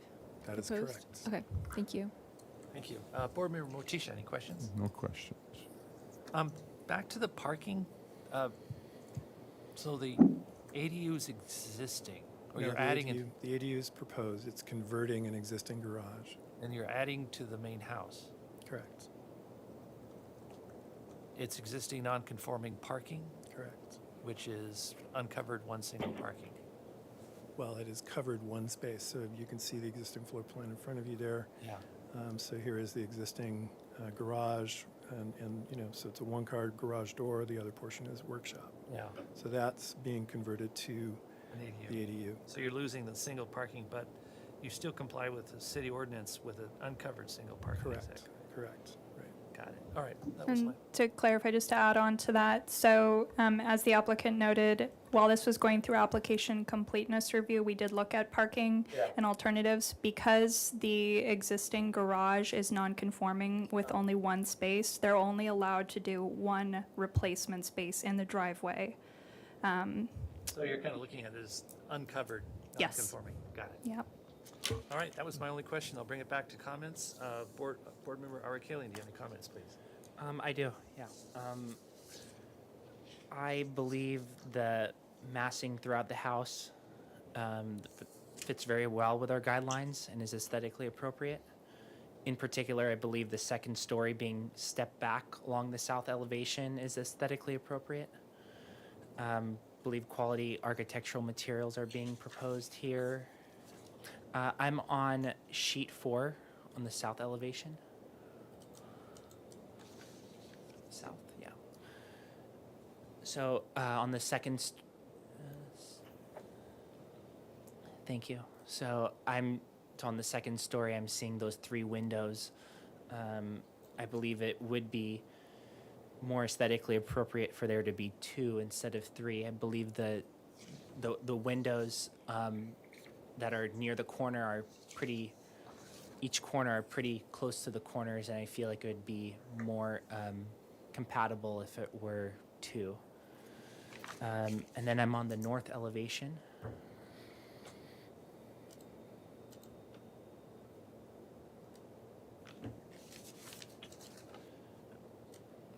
Bear with me. Nope. Sorry. I'll come back. North elevation. Okay, so the glazing noted on the second story, I would just a minor comment that I believe it would be more aesthetically appropriate if that glazing were reduced and not. I understand it's in line with the doors below, but I do see it being more aesthetically appropriate for a slight reduction in the size of the glazing area. And then I did see colors proposed on the plans, but a color board or like a colored elevation would just be helpful to better understand Certainly. visually. And that's it. Thank you. All right, thank you. Board Member Brentlinger, do you have any comments, please? None to add, but thank you. All right, Board Member Klein, do you have any comments, please? Just that I think that the project is aesthetically appropriate for the neighborhood, and I look forward to the landscape plan. Board Member Motisha. I also think the project is appropriate for the neighborhood, and I do agree with the comments about making the fenestration a little bit smaller. It would greatly enhance the look of the house. Instead of making it so light on top, it would be a little heavier. That's my only comment. I tend to agree with the board, Mr. Motisha and Ari Kellyan's comments. I think studying those window sizes would be important. Okay, well, that's it with my comments. So they're here for concept review or Apologies, project Chairman. design Yeah. approval. Thank you. So would someone like to draft a motion? Well, try at it. I'd like to make a motion that we give this project design approval with the comments that we reduce the size of the north and south elevation fenestrations that have been directed. And that's and it come back for final review. We'll in front of consent, I think would be appropriate. I don't think it's that difficult a project to. Okay. And apologies, Board Member Motisha, can you go through the neighborhood preservation findings? Yes. Thank you. And that we have, sorry, I haven't had them memorized. That's why we have it up on screen for sure. That the project is consistent with appearance and it's compatible with the size, bulk, and scale of the neighborhood. The project has quality architecture with quality materials. Trees, I don't think that there are any trees that are impacted. No, so that satisfies health, safety, and welfare for the public is appropriately protected. We have good neighbor guidelines. I think we will get those reviews to us. Nobody has made, there's no public views interrupted. And, That concludes the findings. Board Member Motisha. okay. I'll second. Would the maker of the motion want to make some comments about the balcony and the fact that the second-story balcony goes into our recommended guidelines of within 15 feet? Yes, I think it is appropriate location for that balcony, and it does not interrupt on your neighbors, and the neighbors have given basically, I think, approval for that balcony. So I think it is appropriate to have it within our guidelines of the recommended 15 feet. Okay. And does the seconder accept that change? Yes. And would the maker of the motion be willing to add some explicit requirements for an overall landscaping plan and a parking plan and color board? And I'd also like to request that the neighborhood photos that were shown be included as part of the package. They were. They Okay. were all submitted Great. multiple times. I would agree with that, and I think one of you have asked for a full overall site plan. Yes. Correct. I would like to include that also. Mr. Chair, may I just ask Sure. for clarification on that? Yeah. So our site plan is 1 inch equals 8 feet, so 1/8 of an inch. So are you looking for, I mean, it's a small site. No, It that's is just 5,000 as, square feet. just as long as you've given us a full site plan. It is a full site plan. Good. But there was a comment about a larger site plan. And No. I'm just, I mean, for a small lot, it's very customary to be 1/8 inch. Oftentimes they're much smaller, 10th, 20th scale. And thank you for that. I think I was more interested in the neighborhood. So if with the photographs, if it's possible then to include a neighborhood site plan. Right. I did, with the photographs, if I may, Mr. Chair, I did provide a reference map, which, and that's, quite archaic in a way, but, so it does show you where each photograph was taken. Okay, thank you. Yeah, so, Okay, we're in the middle of making a motion. Does the seconder agree with it? Yes. So I have a quick question for you, Board Member Klein. You requested a full landscape plan, so and I think you wanted it to go to consent, correct?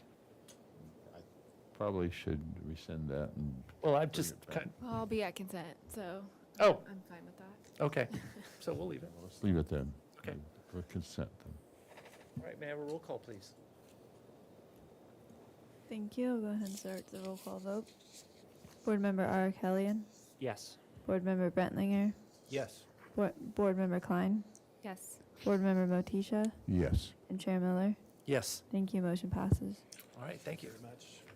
And then Board Member Miller, can you just announce the appeal period? Yes, there is a 10-day appeal period for this project. All right, thank you. Okay. And Board Member, apologies, Chair Miller, we're about 10 minutes ahead of when we can start the next item, and the applicant will be here, I believe, 15 minutes ahead of time, so hopefully we can just start at 5. The next item is supposed to start at 5:15. All right, So let's if we can break. just take a Let's break. take a break till 5 o'clock. We'll see you back here at 5 o'clock.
meeting for item number 4. We're at 549 La Marina Drive.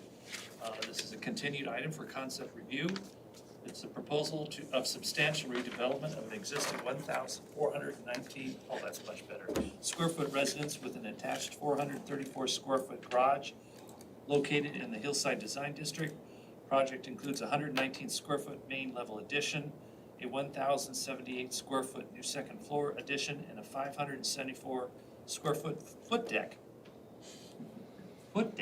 Construction of a new detached 75 square foot pool equipment shed, 25 square feet of storage space, and a new trash enclosure. Additional site improvements include a new 177 square foot covered porch, 1,030 square foot covered terrace, permeable paver drive, and hardscape and landscape improvements. The total proposed is of 3,150 square feet on a 13,939 square foot lot is 75% of the maximum required floor to lot area ratio. A minor zoning exception is requested to allow the proposed trash enclosure to be located within the front yard. No final appealable action will take place at this hearing. Neighborhood preservation findings in Hillside Design District and slope lot findings will be required when the project is reviewed for project design approval. The project was last reviewed on March 1st, 2021. Ms. Pilar, do we have minutes for that? To read the record, please. Thank you, Chair Miller, and yes, we do.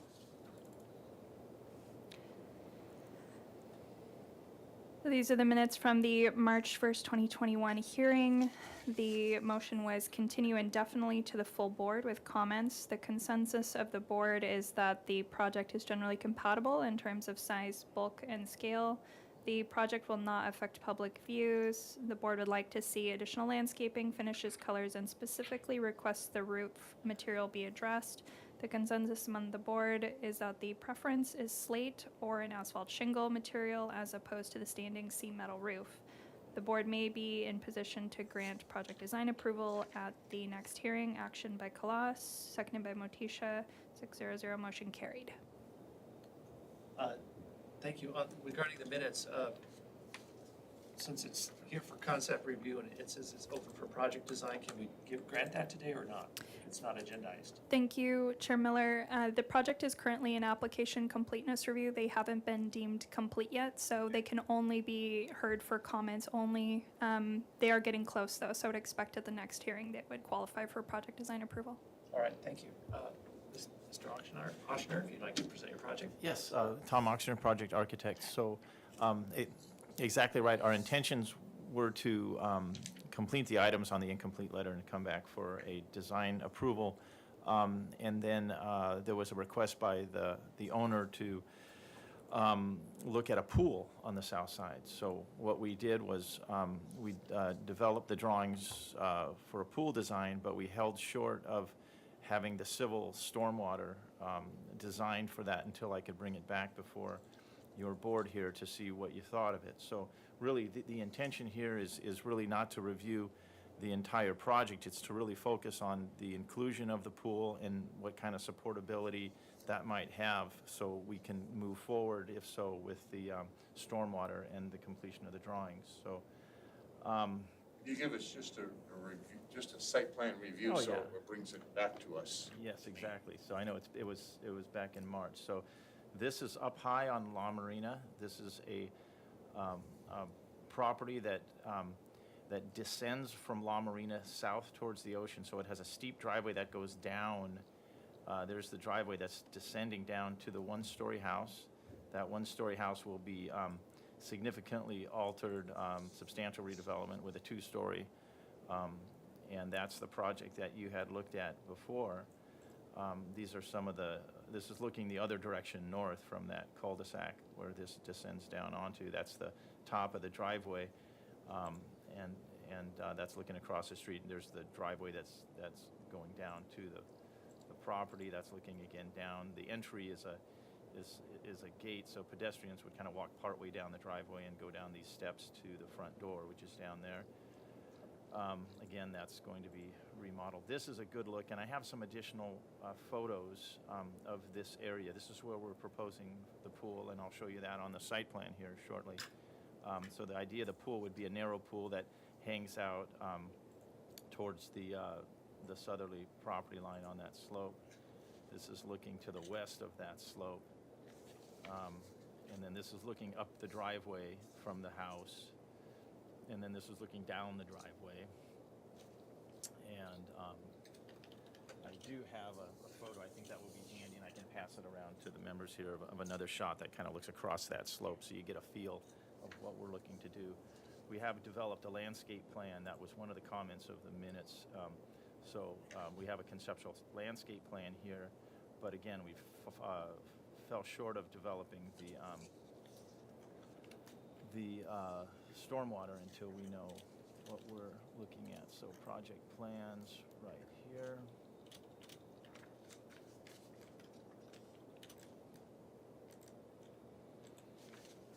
And it looks like it's taking just a moment for them to pull up. It's gonna take a little bit. And actually, Mr. Oxner, it looks like you're at the very bottom of the page. Yeah, I'm Just trying to get wondering if that, you can, to is move. it totally? Yeah, it's not wanting to respond. Okay, let's, hang on just 1 second. Yeah, absolutely. Open it up again. It's a sluggish laptop. I can do that. Worst case scenario, we can give you the mouse. I can just probably Just go, guide it. if we go to the site plan, I can. Yeah, let me. Switch it to the staff computer when you're ready. Yeah, do you know what sheet the site plan is, by the way? Towards the beginning, so that's basically the same house that we saw. Keep going down about 3 pages and we should get to the site plan. It's, yeah, maybe the next one or the one after this. Yeah, one more, I think. There we go. That's the existing site, so that it slopes down to the south. That's the existing house. The new house is being developed on top of that. And so let's move to the next site plan. It's probably the proposed site plan. This is the proposed site plan. And so you can see, we can pull up the prior site plan, but if you zoom in, you can see the narrow pool that's being proposed out towards the south end of that terrace. And then the landscape plans are a better graphic that we'll get to, and it'll show you how a site section's cut through there so you can see the relationship of that pool. Now lower on the south side of the property, there's an existing drainage swale that's in place, and that is that services all the runoff from the site, and that will be accompanied with some on-site infiltration for the stormwater. And we have that conceptually designed, but again, not quite to the point until I have your input. And then we're proposing now a pool equipment shed that's cut into the hill on the left there. And so that's the inclusion of what we're adding to the scope. Maybe we can go to the landscape plan, which is way down the way here. I think, well, let's back up real quickly. There's an architectural section right there. Up, right, no more down. It'll just take a second. Oh, yeah, it's thinking. Yeah, there it is, site section. So that gives you an idea of, so if we start from the left, we have the property line, and then we have the existing concrete V-ditch, and then we have a retaining wall for the bioswale. That would be the bioswale. And then as we move up, we have the wall of the pool's edge right there. So that's probably 18 feet or so from the property line. And then that would be the narrow pool that then abuts the new terrace. So that gives you an idea of the additional scope. Prior to that, we had that as a terraced yard with a lawn and some area to take the dogs and so forth. So maybe we can move down to the landscape plan, which I believe is towards the end of the set.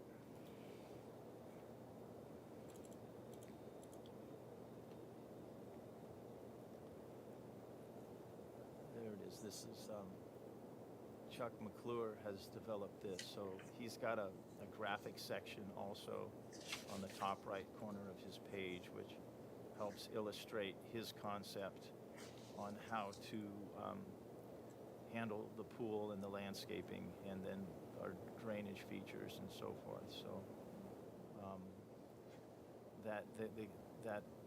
that new retaining wall between the southern edge of the pool, that will be our stormwater infiltration channel. And then you can see the existing concrete swale, which is it's historically been there and been improved and really services the whole hillside master design, master drainage plan of the whole area, well, of several homes there. So that's retained, of course. And then the property line further down to the south. And if we pan to the left there, we can see the conceptual landscape plan that Chuck's been working on. Artificial turf on the north side of the house, and developing a sense of entry from that driveway.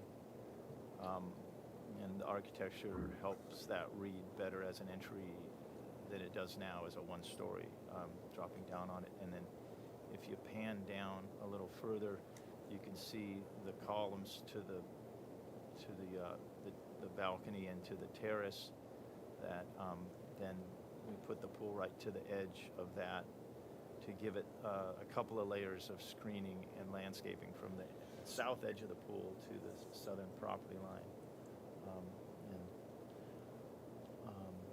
He's got some plants called out there, and I can't really read them, but I think that he's, I didn't ask him to be here because I was more interested in just the general comments of the board on the pool. But I think that's probably enough to get a take from your board here to see your thoughts or questions on this. Is that the I think presentation? I think I'm done with my presentation. Yes. Okay, thank you. Did we get any public comment? Thank you. We did not receive any public comment for this item. All right, thank you. Bring it back to the board for questions. Board member Ari Callahan, do you have any questions, please? No questions. Okay, board member Brentlinger, do you have any questions? I do, thank you, Mr. Ochsner. I'm trying to fully understand the covered terrace pool and then the second story above that. I wonder if you could explain that to me again on the rear elevation or the profile. I think it might be a good thing to go to the architectural site section. I think that Great. shows the, yeah, so Great. if we could go, and that was that first section that we looked at. And the thing that McClure did was really good too.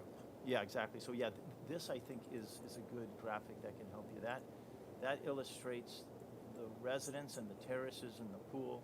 It's a little schematic, but, Yeah. and then the street as it descends and the entry steps, yeah, I think. Okay, so going over there, I see the new terrace, and excuse me, and then the second story is a deck, is that right? Yes, so that. It's also Yes. covered then, with an extension of? Yeah, that extends, and it's larger right in the center of the building. And maybe what we can do is look at the elevations in the floor plan too to help you with the building itself. But yeah, that's a section that's cut right through the central portion of the home. So that represents the deepest part of the decks, both first and second floor. I see, so the windows we're seeing on the elevation are then?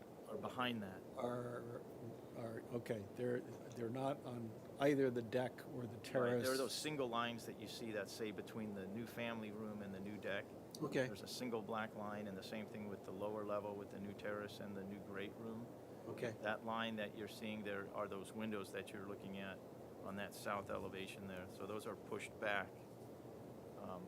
Yeah. Okay, great. And then last question is what that backside of the house faces and how much visibility there may be from neighbors downhill?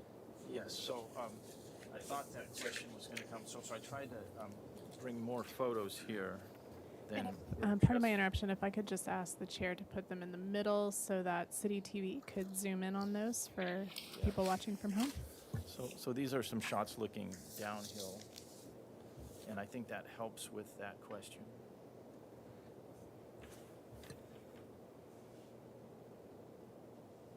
So there's a house, that's a backyard of a house.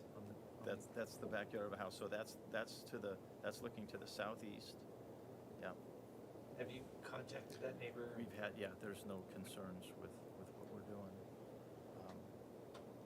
we've got some planting. We've got 2 layers of planting. On the hillside above it has a kind of a similar pattern where the views are oriented to the south and the north side is a bit screened and they kind of look for privacy.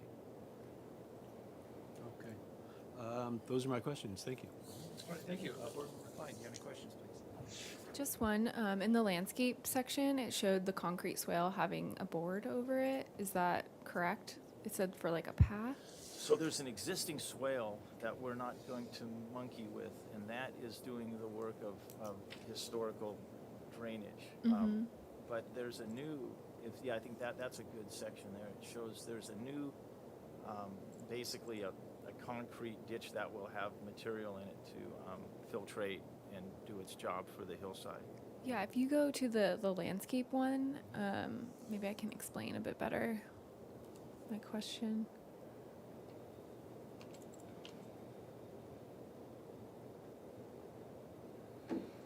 The upper right corner, I think, shows, is that, yeah. So he has a call out that says cover with boards for path. Okay, so yeah, there might be he may have a pathway that crosses over the top. That conveys water. Water doesn't spill into that from the site so much as it allows water to move through the property. So Yeah, I understand. Yeah, I'll leave it for comments. I was just curious if you're intending someone to walk along there. yeah, well that's kind of got me too there.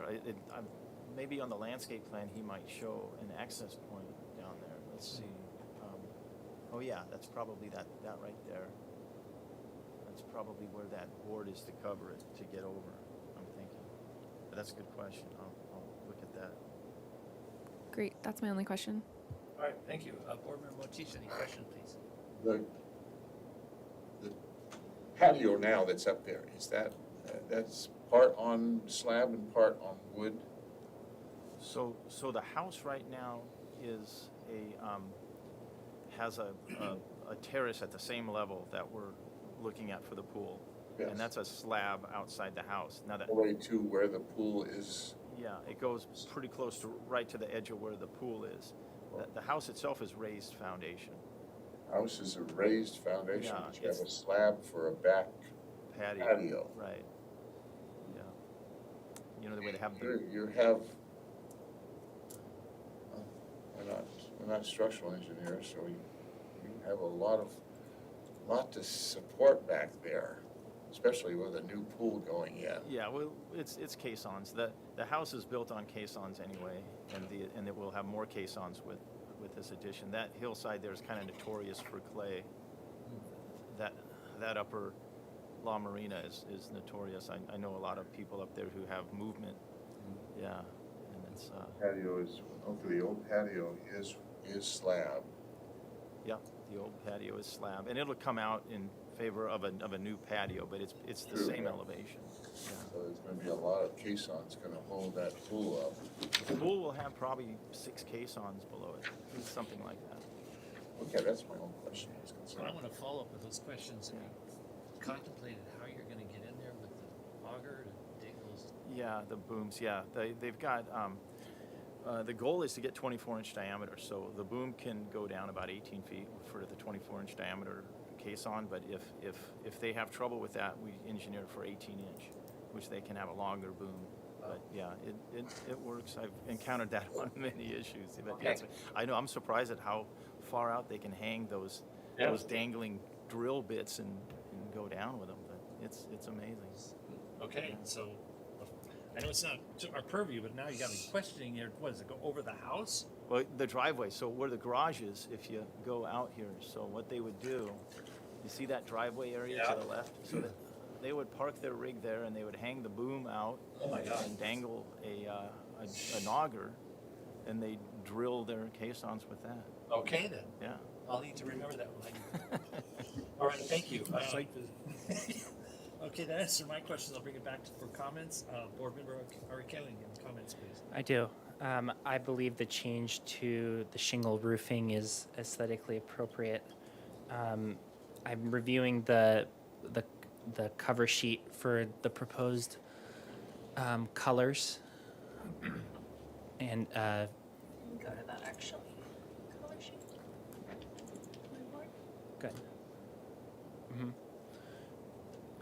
So, yeah, upon reviewing the colors on the cover sheet and these colors here, I believe it's aesthetically appropriate and compatible with the neighborhood.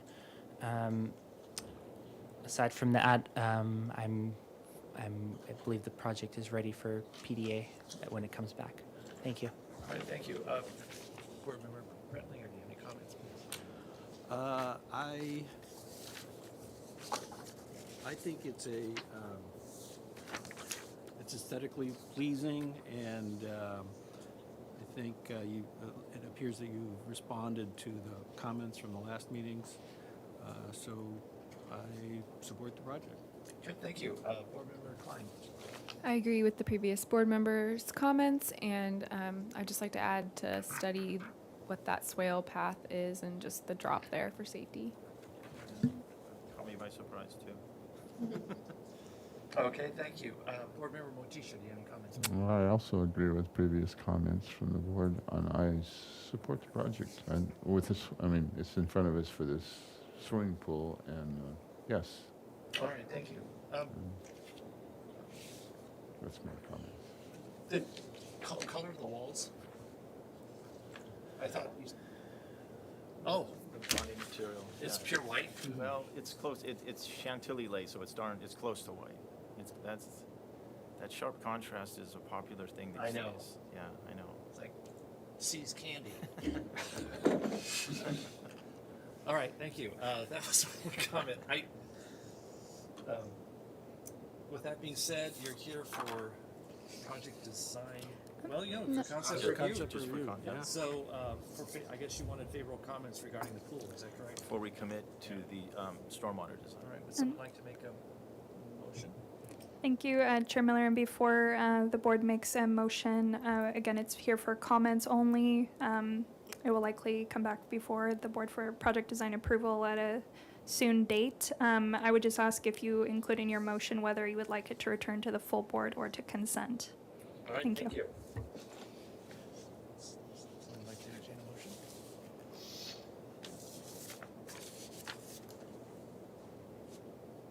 I'll do it.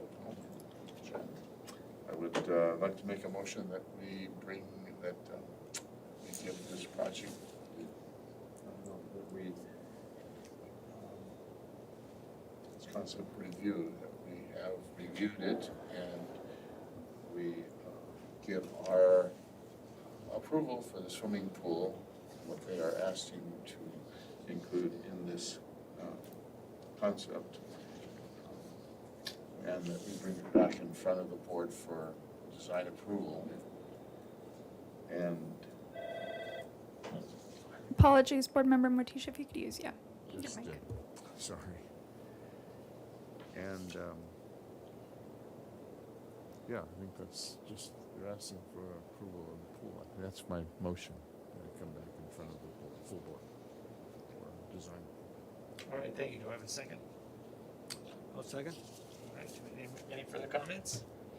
Can you read the motion back for us, please? Continue indefinitely to consent, was it? Or full board? Full board. Full board with the comments of approval for the swimming pool. I'm sorry, what were the minutes? Should we say anything, bring up anything about the minutes, or? Because did we address anything in the minutes, or is it just purely roll? That's why I'd like to have those minutes in front of me so I could refer back to them. Understood, thank I you. have them on the screen now. These were the minutes from the prior meeting.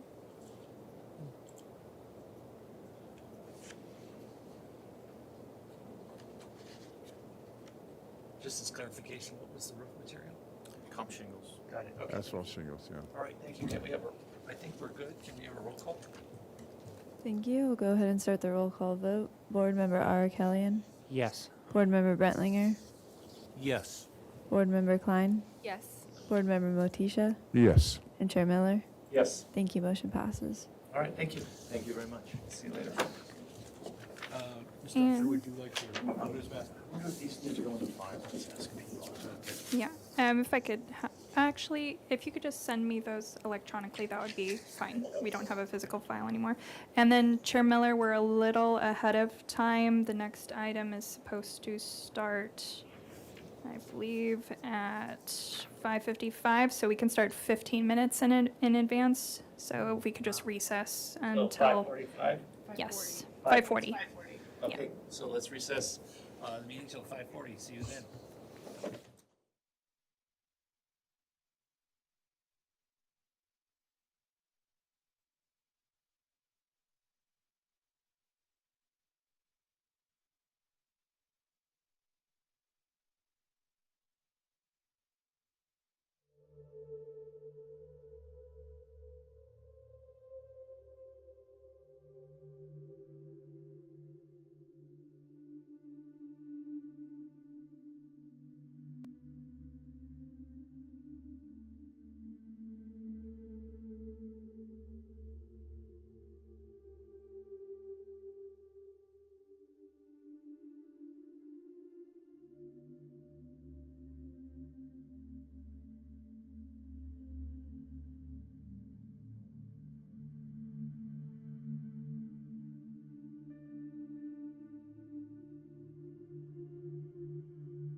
Lansing Fabric Design Board. We're at item number 5. We're at 2315 Edgewater. They're here for concept review. It's a proposal to demolish the existing 2-story single-unit residence and attached garage located in the Hillside Design District and appealable jurisdiction of the coastal zone, and construct a new 3,345 square foot 2-story residence with an attached 670 square foot 2-car garage, 600 square foot of basement, and 700 square foot accessory dwelling unit. Project includes a new pool, driveway replacement, removal of several non-specimen trees, and hardscape and landscape improvements. The proposed total of 4,015 square feet on a 22,651 square foot lot is 85% of the maximum guideline Florida lot area ratio. No final appealable decision will take place at this hearing. Neighborhood preservation findings, Hillside Design District, and slope lot findings and grading findings will be required when the project is reviewed for project design approval. Okay, welcome. If you'd like to present your project, that'd be great. Thank you very much, Dr. Mann. Push the, yeah. Yes, now you you're are on. on. You have Okay, the floor. now, on now? Good. Chair Miller, members of the board, thanks for being here. With us today here is Shaheen and Kat from our office, from Blackbird Architects. I'm Ken Radke from Blackbird. And watching online on the streaming are the owners of the property, our clients, Pam and Ralph Pohl. The project is 2315 Edgewater Way, and they fell in love with this site, and for a variety of reasons they want to redevelop the site completely. And we'll see that leads to a couple of, their reasons for that lead to a couple of the manifestations. Here's just kind of like on the cover is just a view as seen from the street, and we'll come back to this if we go to page 3, Shaheen. And then Mr. Radke, I just want to check, is your microphone currently lit? Okay, perfect. Yes. If you could just get it a little closer. Thank you. Okay. On the West Mesa Terrace, on a street that runs along parallel to the bluff, and this is a bluff top facing site. And then if we go to sheet 5, you'll see it's a kind of an unusual long, narrow site. It is 48 feet wide and about 470 feet long.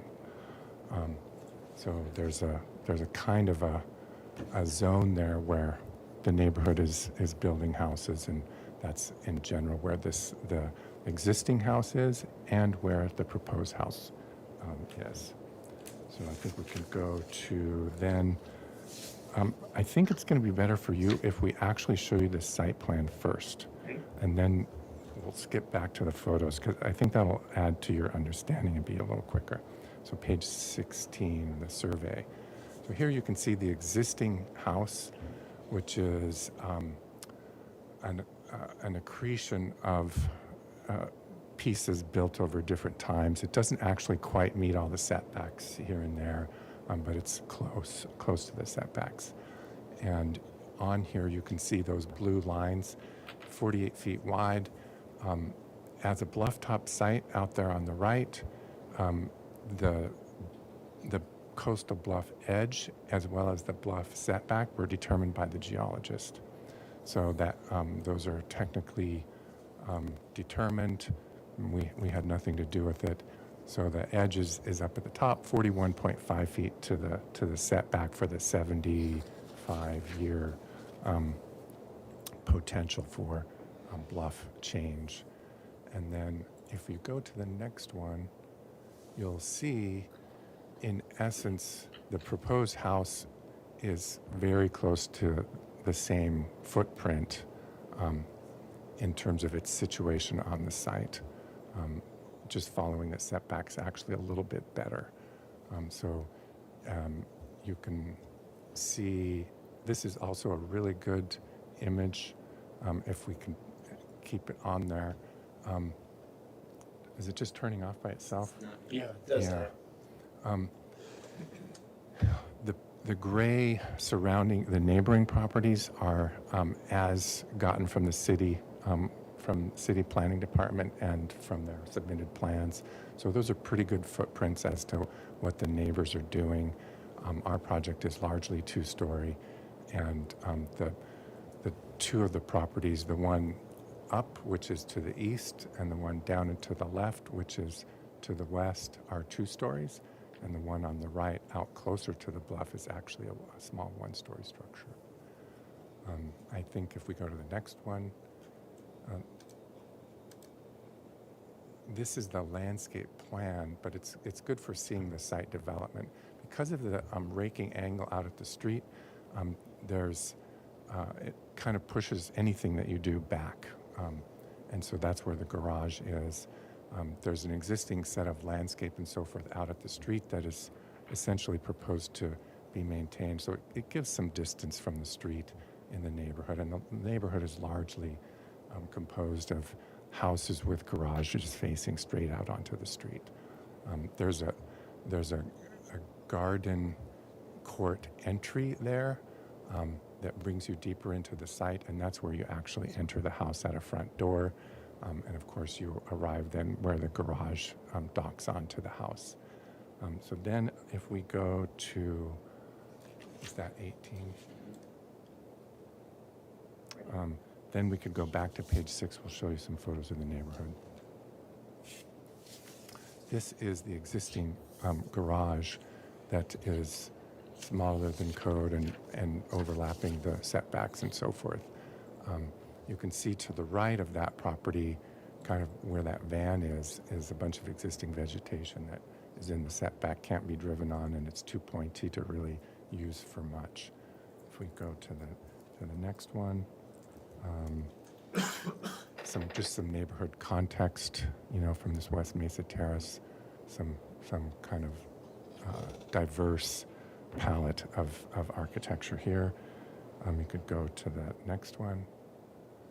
This is the neighbor immediately to the east, a 2-story house facing the street. If we go to the next one, the neighbor to the west, which is completely a two-story project. If we go to the next image, this is looking down into the site, and if you look all the way down there, you can see that there's a stairway up into the house, and this site slopes about 7 feet from the front of the house to the back of the house, very gently on this long, narrow site, and that poses some issues because the poles are adding an ADU. It's an intergenerational family that's going to live here, older parents wanting rolling connections. So the ADU, which is proposed to be on top of the garage, can be accessed via an elevator, and not having stairs up and down, hopping all around is an important goal for the poles. Next.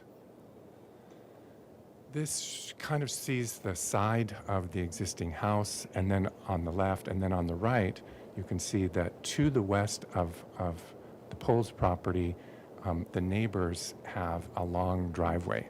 And flanking both sides of that driveway, on the left is the Poles property line to that driveway, and on the right is the westerly neighbors' edge of their property. So they've got a fence and screen planting along there, pretty much the entirety of that side of this driveway.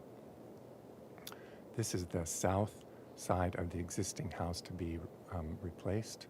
And this, you can see that even though this house has a lot of stairs going up and down all over the place, they too have wound up with their development being above the ground and somewhat disconnected from this site and this ocean view. I mean, it's just a gorgeous site, and you'll see some photos. So that's part of what's going on here. Next. Photos of the site. Out on the right, in the background there, right on the corner of our site, is just the most beautiful Monterey cypress, and that, of course, is to be respected and remain. Next. Looking straight out from the site, you can see screening on both sides, the landscape. Next. Looking straight out to the bluff, and then looking down the bluff. Next. So this is, we're back to that survey. Next, we're back to the site plan. I think that's clear. Next, the landscape plan. So let's just talk about that just for 1 second. There's a couple of notes there. Maintain the front and backyard screening, maintain the side yard screening, work with the existing grade, propose planting drought tolerant, partial renovation or replacement of fences alongside lot lines, but in essence not messing with the sides much in order to just kind of replace in place. And then if we go to the next, this you'll see the heart of the plan. So you can see how the garage doors are kind of in a little like driveway cul-de-sac. The pedestrian entry goes down steps to the front door. That front door is about 80 feet from the street, and about half of that is taken up with an entry court, a little garden court, city garden court. You can see the entry to the house comes in under a stair, so it's simultaneously the house entry, a stairwell, and the connecting point where the garage comes in. The garage level is 4 feet higher than the main level of the house, and that is an issue. Therefore, there is an elevator in here, right there, that connects a basement, the garage level, the main level, which is lower, and the second floor level. So four levels reached by this elevator in order to accommodate these, the site. In essence, once you come in the house on the ground floor, you see straight out to the end. It's a great room on the ground floor, in essence, and a powder room. So kitchen, living, dining, all together, patios, a pool out on the site, and all of that is behind the bluff top setback. So the next, I can tell we're going to have a hard time making your 15 minutes.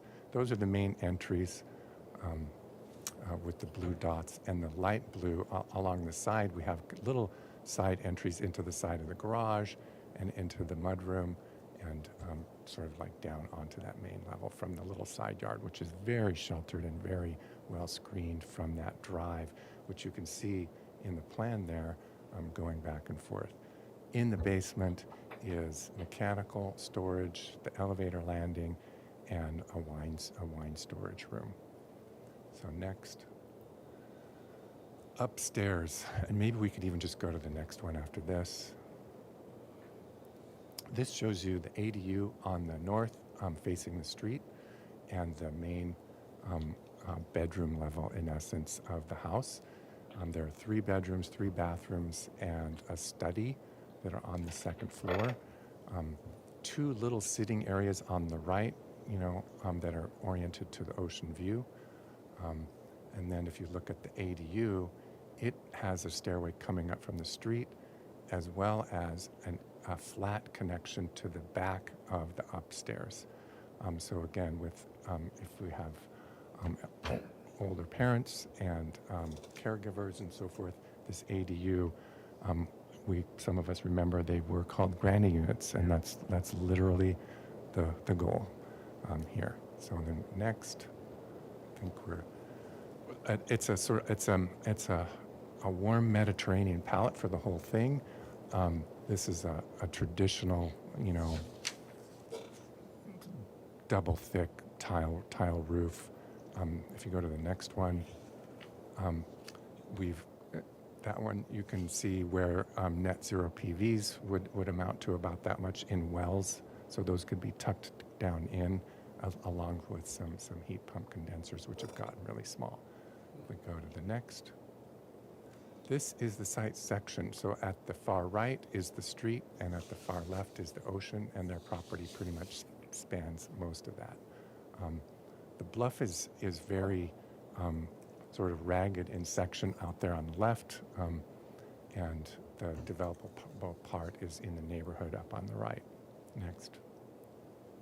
Now we'll get into this same view, which is the east elevation. So here you can see the palette, plaster with the sandy color, sandstone accents around some of the downstairs doors and windows. Upstairs are some terracotta accents which match the roof tile. It's a sort of a massive set of walls and so forth. On the right there, that is the ADU as seen across so that's on the far side of the property across the entry garden, and show that the curved stair and front door right there forms an entry element. We're almost there. At the left, you can see that Pallet Express. We do have some shorter glass rails proposed at the upper, just on the upper little small sitting areas out towards the ocean side. Next, steel windows. Here, yep, back, yep. Here you can see on the bottom is the street elevation there with the wood steel windows, a little sitting area up there where that person is standing facing the street, nothing facing out towards the neighbors. And then on the upper elevation, you're seeing the front door with the stair that is 80 feet from the street. So it's back in this garden with planting all around. Next. This is the long, sort of quiet side yard elevation. So on the left is the street side. The ADU is up above. Some little windows for light into the garage. There's a carve out there, which interestingly matches a carve out in the existing house, the same spot, that allows side access into that mudroom level, and surfboards, bikes, kid stuff that could go in and out the side and not make a big mess. And then bedrooms upstairs, primary bedrooms out there on top, up towards the ocean, and you can see that blue line that comes across up there. That's the 30-foot height limit. Part of the reason that we're close to that on the outboard side is because we're actually above the ground. Even as much as we've gone down the 4 feet, we couldn't really go down anymore without making a huge gap in the house. So we're close to that limit on the way out on the outboard side. And we can talk about the clear heights and so forth. Next. Apologies, Mr. Radke. We've exceeded the 15 minutes. Chair Miller, it's up to you if you want to allow 2 more minutes. I wouldn't 2 suggest. slides. 2 what? 2 2 slides. slides. Perfect. Okay, so 5 minutes? Not even, yep. Okay, good. So here's the south elevation, which is facing to the ocean. So you can see that great room is just divided light, steel windows and doors. A deep recess there that makes a patio and kind of an outdoor shelter. Upstairs is that primary bedroom with the little sitting areas facing out.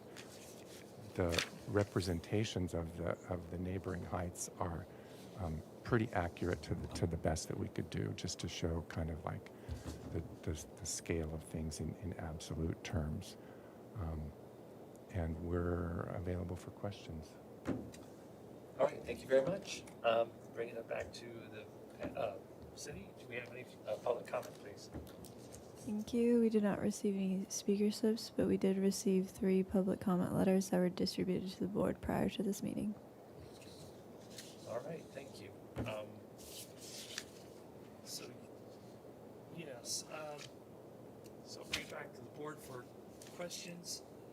We did have one person send a letter, Mahesh Balakrishnan, and he had concerns about the coastal bluff setback. I remember setback buffer, and the had privacy issues. But I just wanted to underline that the setback buffer is not our purview, so that needs to be addressed by the city, and that's something that is taken care of by their jurisdiction. Anyway, with that, I'll bring it to the board for questions. Board Member Arkelian, do you have any questions, please? I do. So I thought I noted from the presentation that it's kind of a Mediterranean style. Yes, definitely. So I wanted to better understand, with this massing, where did you get is there an inspiration, other projects or things in the neighborhood where you got the inspiration for this? Interestingly, as you know, in Santa Barbara, the Mediterranean styles are kind of, there's a really a broad mashup of them. This is kind of, to some extent, not that far from some of the HLC guidelines in essence, where smooth plaster, divided lights, heavy tile roof, and so forth. And again, on the upstairs level, in this one, for example, you can see the use of kind of like timber to establish a plinth on the base. The stone is on the base. So it's not a quote from anywhere in particular, but it's sort of Andalusian in general.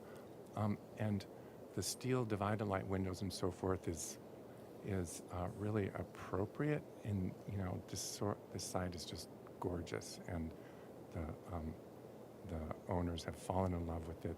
They want to get the views. This north end here probably has some glimpses of the mountains and just a beautiful north light. That's all I have. Thank you. All right, thank you. Board Member Brettlinger, do you have any questions, please? I have a couple, yeah, thank you. One was, let's see, if we could look at one of the elevations showing the spiral kind of tower part. Yeah, there you go. Did you have any thoughts about capping the midsection there where the stairwell is any differently? I mean, it's, you're keeping the profile low, I understand that, but there's part of me that wants to put something on top of that, and that's, strictly from aesthetics, but did you guys consider doing anything there? It's a little hard in these 2D projections to show some of the idea. I think if you actually go back, this is a good one. If you're on the ground and looking at this, you'll be looking up and you'll see that curved form in perspective, and so that will be silhouetted on the sky as you enter. That's accented and highlighted with the terracotta tile detailing. We didn't want to get any higher. We couldn't get much lower because there's a stair right underneath there, and it also is just it's just a wonderful feature that'll catch the light and play with the light over the course of the day. We might be able to get a skylight in there that will have sort of an oculus effect. In perspective, it'll break up the mass from the ADU sort of like arm, which is narrow and stretching out to the north, and the great room and bedroom wing, which is anchoring the south and obviously oriented to the front row. So it's really literally a circulation pivot point, and it's a node on all three levels, at the basement, at the entry, at the mudroom, and at the second floor, where everyone sort of collects and then gets distributed either by stairs or elevator. So it's just this really concentrated, focused little element that you would see. Of course, you can tell it's a stair just because the windows spiral up. So it's just very simple, calm. The owners would like it to be very calm and serene. Okay. My other question is part of the letter that the chairman was mentioning about the sight line to the ADU from the one property at 2321. And I wonder if you could just tell us your thoughts about that. You had photo number 5, I think it was, that showed that boundary. Yes, indeed.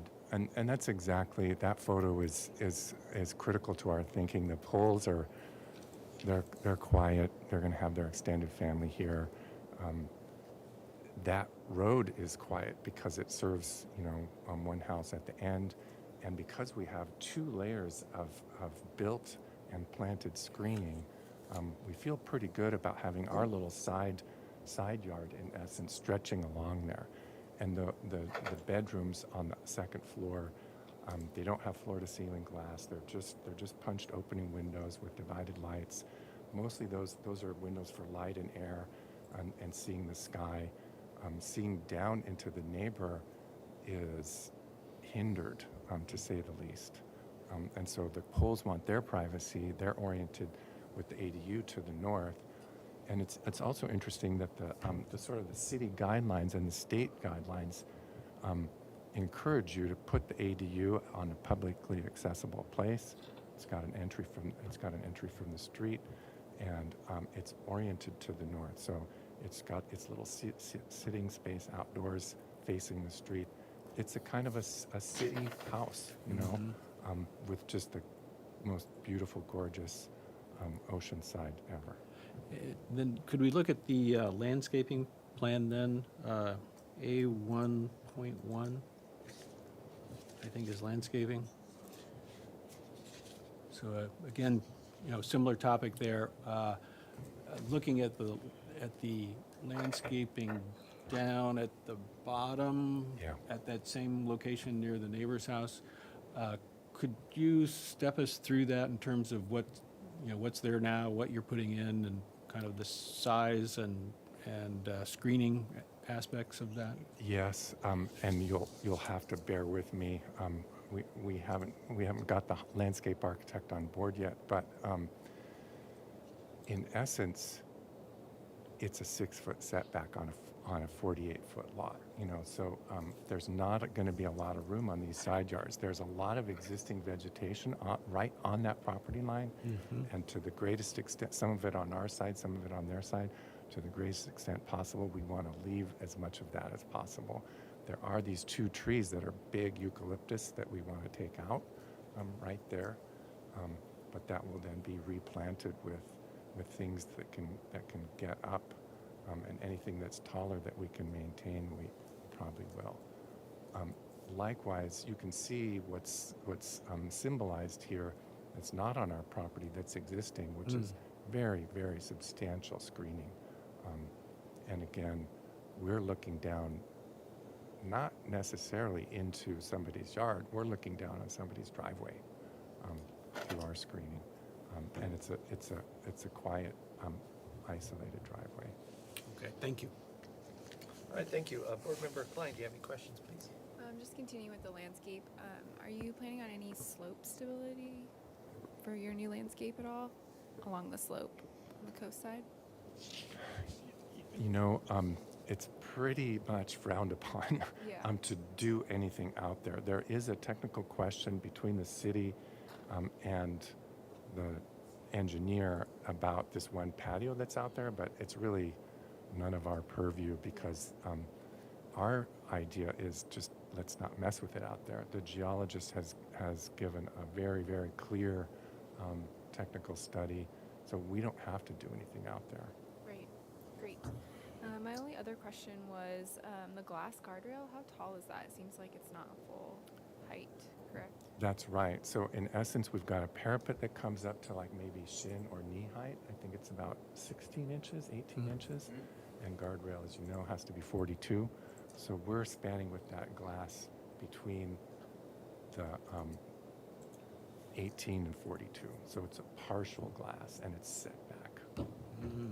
So we're using the mass there to get part of the height that you need so you don't fall off, and the glass just to not, you know, everyone wants to see out. Great, those are my only questions. All right, thank you. Board Member Motisha, do you have any questions, please? Yes, could we go back to the landscape you had just before that? Okay, there. I have a question on the entry. Yes. The reason I have a question is because I don't have any arrows pointing which way. So describe it to me, the entry. How you arrive? I see where the front door is. Yep. And where is the stairways? Sorry, I'm lost with the stairways. On the inside of the plan or on the outside? Pardon? On the interior or exterior of Well, the house? I'm assuming that whole round thing is covered with a roof. Is that true? Yes, yes. So you're inside. Once you go in the front door, I see where the front door is. So you come under a stair landing with this modest, quiet little front door. Okay. And then you arrive in this distribution point where That whole where you're that's where the it's sort of describing the right now. entry foyer, Yeah. And so then if you go another 6 feet forward, you're at the bottom of the stair.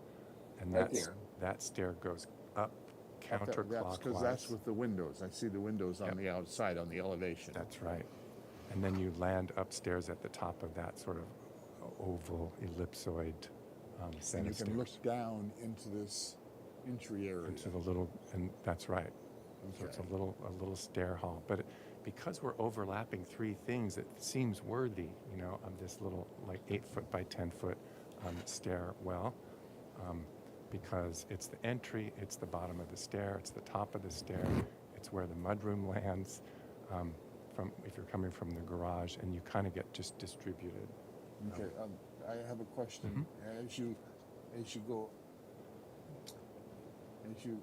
go counterclockwise, you come to the right end of this oval area, and you start up your stairway, and you go counterclockwise, and you start climbing up. You climb up. You keep climbing. You keep climbing, and where do you come to it? Right there. Is that where you come to a?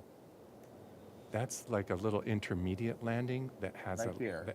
like a little tiny window that looks not Then you landing, and then you step up another 5 risers. exactly, and then you're on the second floor. You're on the second floor, and the second floor is the bedroom or great room or what? Only bedrooms, Only bedrooms. and there's a laundry. They just laundry lost there. what I was looking at. Where did they go? Oh, they moved to something new. Okay. Here's the second Now floor. I'm lost because I don't know You're where at that the top of the stairs. No, you're at the top of standing the at the stair. top of the stairs. Right there. Yes. Okay. So that's open to this whole floor here. Yes. Down in the middle, yes, it's And open. it's also open to the ADU? There's a little door that goes out on a tiny little walkway, Very good, okay. exterior walkway. Then you can come along, Goes in and then the you could go ADU. to the back of the ADU.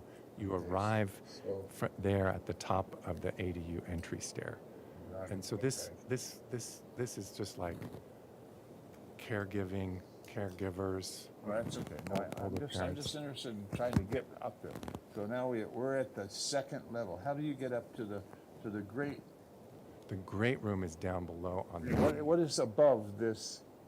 nothing. Nothing above it. So that's the floor, right? Okay, now, okay. Because on your floor, on your foundation, on your landscape, you had some steps that went back this way, and I didn't understand what those, right here. What is this? That gets you, those go up to the mudroom and the garage. Because of the sloping site, it's hard in 2D to hear the 3D, but there's 7 feet of fall. You tell me, and you just agree with me. Yeah. You come in the front door, and you're down that level, so you come over here and go up that way. If you wanted to go back outside, that's what you would do. Okay, now I understand. Okay, that's my question. Okay. I was lost to how to get from one floor to another Just floor. the plate heights, the ceiling heights for the second and first floor? Yeah, so there's 3 different ones. At the mudroom and garage, it's a 9-foot ceiling up here. It dives down 4 feet. So then in the great room, it's a 13-foot ceiling. Okay. And then upstairs, it's a 10-foot-6 plate. Okay, that's my only question. Thank you. I have an additional one. You do, okay. Yeah. So I'm seeing, I'm on the FAR calculator. It's guideline FAR, but it says 85% there. Is that inclusive of the ADU?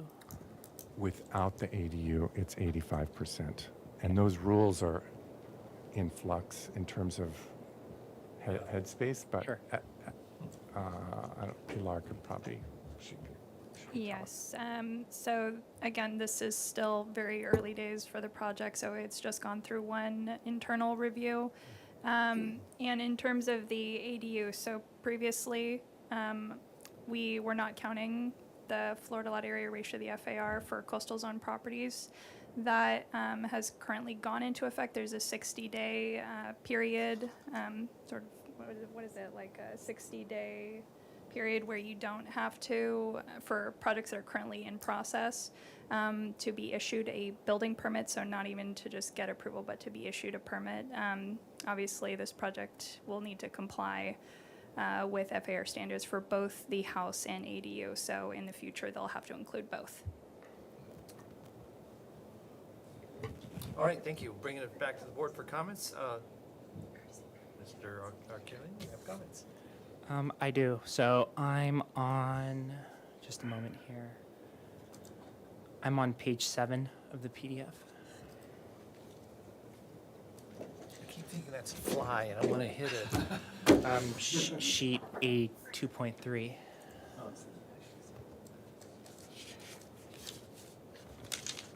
Okay. So in the, I believe the roof forms in the overall neighborhood are eclectic, as much as it was mentioned in the presentation. You know, but I do believe what the roof forms in the neighborhood do well are how they get articulated in different shapes. I believe you know, I'm looking at the elevation, and I believe we're looking at the west elevation and how the eave runs from front to back in one straight line. You know, I'm struggling with that run, quite long. Let's see here. Yes. So I'm struggling to understand the compatibility of that, and I believe it should be restudied. I'm another element. So I'm looking at the 2-story oval. I believe, yes. So I believe the scale of that. I mean, I understand your comment about how it breaks up the massing between the EDU and the lower portion. I like the direction that's going, but I believe the height and the scale of that element is not compatible with the neighborhood. I believe it should be restudied, but I do like the direction of how you are breaking up the massing. I'm on sheet A 3.2, page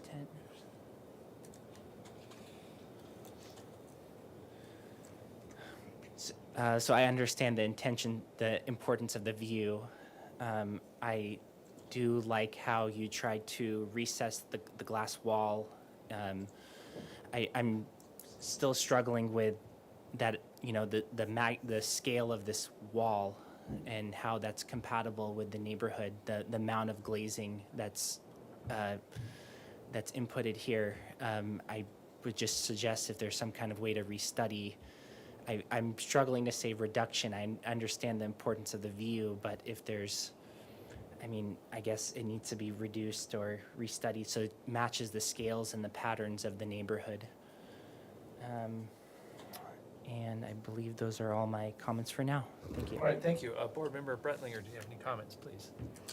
I do. I guess first of all, I just wanted to say that this is a really narrow lot, and I appreciate the way you designed the home in order to do a lot with not much from side to side, and a lot of that is the interior of the home, but also the way you fashioned the entryway, and then the outdoor space. So kudos for that. I do think that the materials are obviously high quality. I am still a little hesitant about the top of the oval, but which may play into the comments earlier about the roof line. But I don't have any specific direction to give you on that.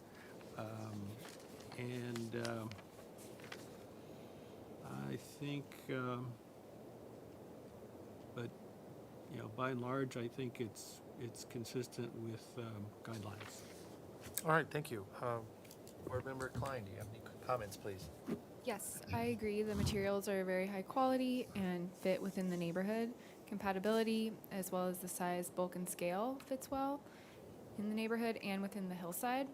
And as far as the tree removals, I agree, they're non-specimen and eucalyptus are often dangerous, so their removal is a good idea. And then I just saw palms for removal, which are also non-specimen. And there's an addition of new trees, and I think all of that looks great.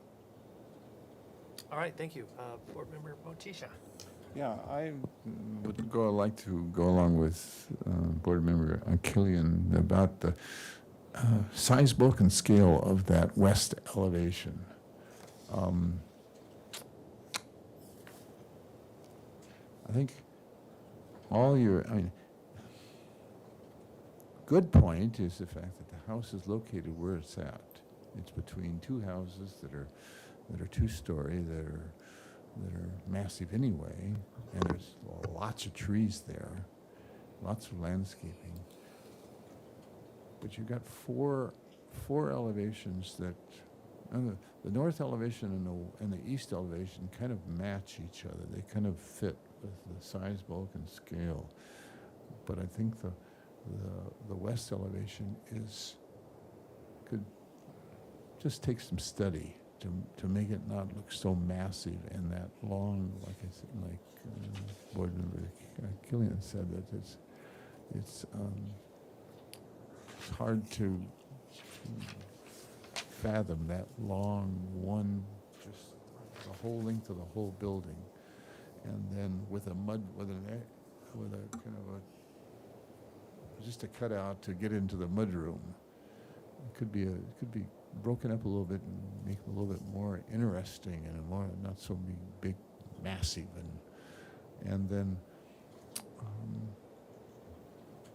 I have some. I don't think they follow. I don't think I have some questions about the fenestration on the south elevation, but I don't think it's that much to. Looks out over the ocean and it's a great view. I hate to. You could play with it to make it not look so industrial.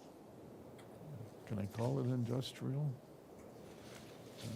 Again, mass, bulk, and scale of those mudroom and bedroom wings that are windows are very industrial rather than Mediterranean. That's all. Other than that, I think it's a good design, and I like the different the design of it. Thank you. That's all I have to say. All right, thank you. As a follow-up, I think it's a great design home, but the neighborhood kind of informs me on certain areas that I think it would really be important to explore. And it's a little too, the bulk to me is a little too strong. Kind of a follow-up to Board Member Arakelian and Brentlinger and Motisha.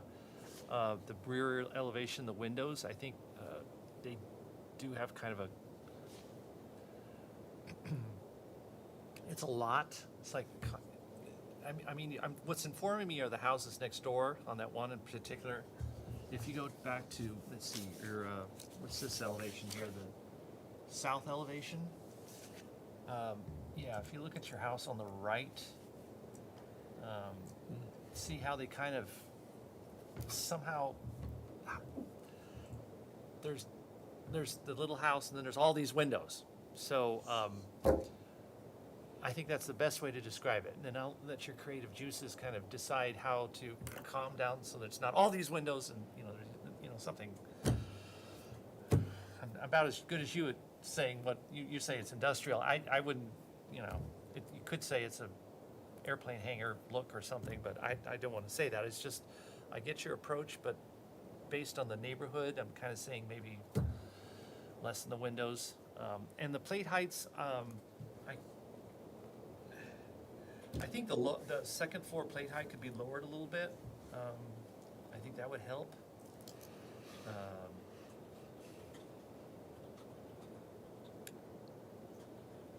I would avoid, one of my thoughts was to put a peak roof on the tower, but there's a peak roof on the next door neighbor, so I don't think that's like too much.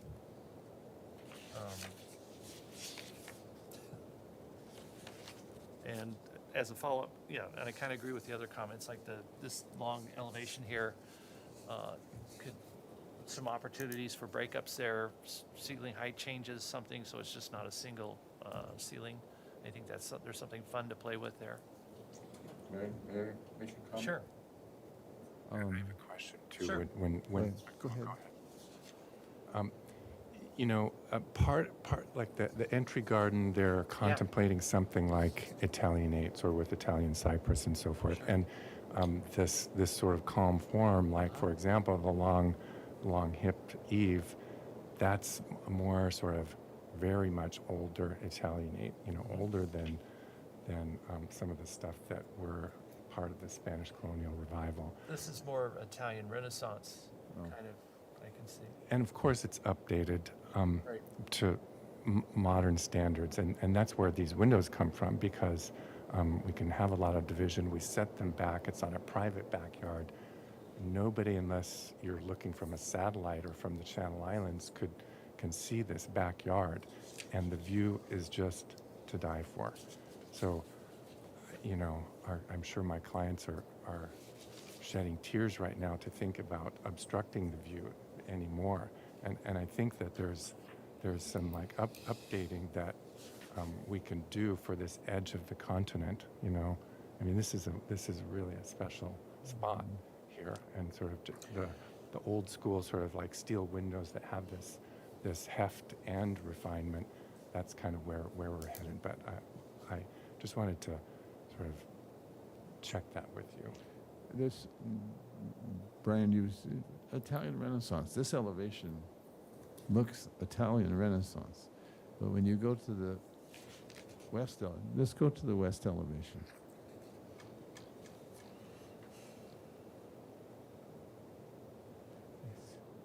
Yes, it has it. But it needs to be tweaked a little. Tweak that roof. It's the roof that does it. It's that whole long thing of a roof. Then that could be tweaked a little bit to change the gutter and the eave line and or maybe leave it all one, but change the height of the roof, or change. It's just one big slab that's not Italian Renaissance. Well, maybe I don't know. I'm going don't beyond wanna- our guidelines, We're and I saying a lot of apologize. silliness here. I hear you. I'm thinking lower the plate height a little bit would help on the second floor. I think 10 feet 6 inches is a really high plate height for a second story. And I really appreciate your comparisons of the three houses together, so I would study that. I think we've said enough. I think we need to make this into a motion. I would invite you to do that.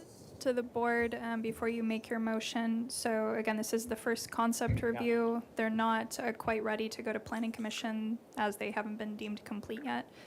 So it would be coming back for another review at a later date, so an indefinite continuance. And just any comments you can give about overall size, bulk, and scale and aesthetic appropriateness of the design in the motion, that'd be appreciated. Thank you. Can you do that?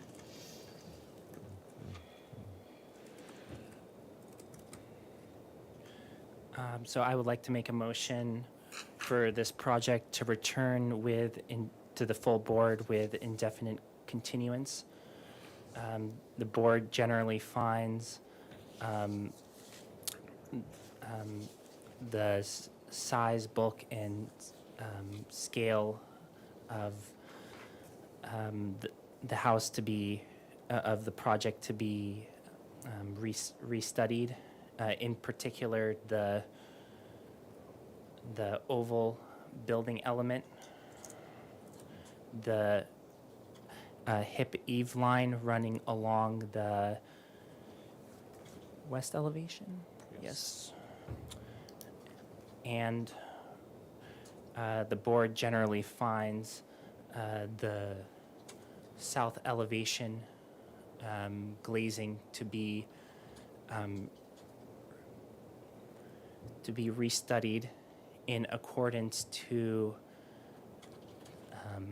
our neighborhood compatibility in terms of the openings and fenestrations of the neighborhood. per our guidelines. And would like to ask the board if any other items to add to the motion. Study the second story plate height. I'll give it a second, and then if I could add, if I could Oh, hold on a Make second. it- Sorry, we're, make some additions to it. Do I need a second first? so did you add my second? Oh, yes. So for the applicant to study the second floor plate height. Okay, so we have a second? I'll second it. All right, did you have a? Yes, I don't think the board is, I would like to take out the comment about the rotunda, or the rotunda. I think it needs, at least what I've been listening to, the board is basically in favor of your design of your rotunda. I think maybe the roof of it could be, Well, actually, maybe I I'm like going it. too far. I like it. I like it. So I kind of, it's your motion, but I would like to just take that part out and, because he's coming back for a concept again. If he changes some of the things, you can't have, I don't want to ask him, because I like the design, and I think the design fits our guidelines, and I don't want you to try to have to change so much that it just completely changes the design of the house, because I like the design, and I think it fits our guidelines. So And take if out. we hit everything. Okay, got Sorry, it, got sorry, it. I said So too just take out the, are you For the- amenable of removing the tower comment? So for the applicant, I'm going to revise my comment on the oval building element and to revise it to, for the applicant to restudy the roof of the oval element. Take that with Okay. 5 comments. Just for the, moving forward. My let's second just- goes, Okay, second, okay, so let's take a roll call, please. roll call. Thank you. I'll go ahead and start the roll call vote. Board Member R. Callian. Yes. Board Member Brentlinger. Yes. Board Member Klein. Yes. Board Member Motisha. Yes. And Chair Miller. Yes. Thank you. Motion passes. You want to say, have something you want to say? Are we still on the record? Thank you. Mr. Chair, if you could just adjourn the meeting. Okay, that concludes our single-family design board for tonight. Thank you very much.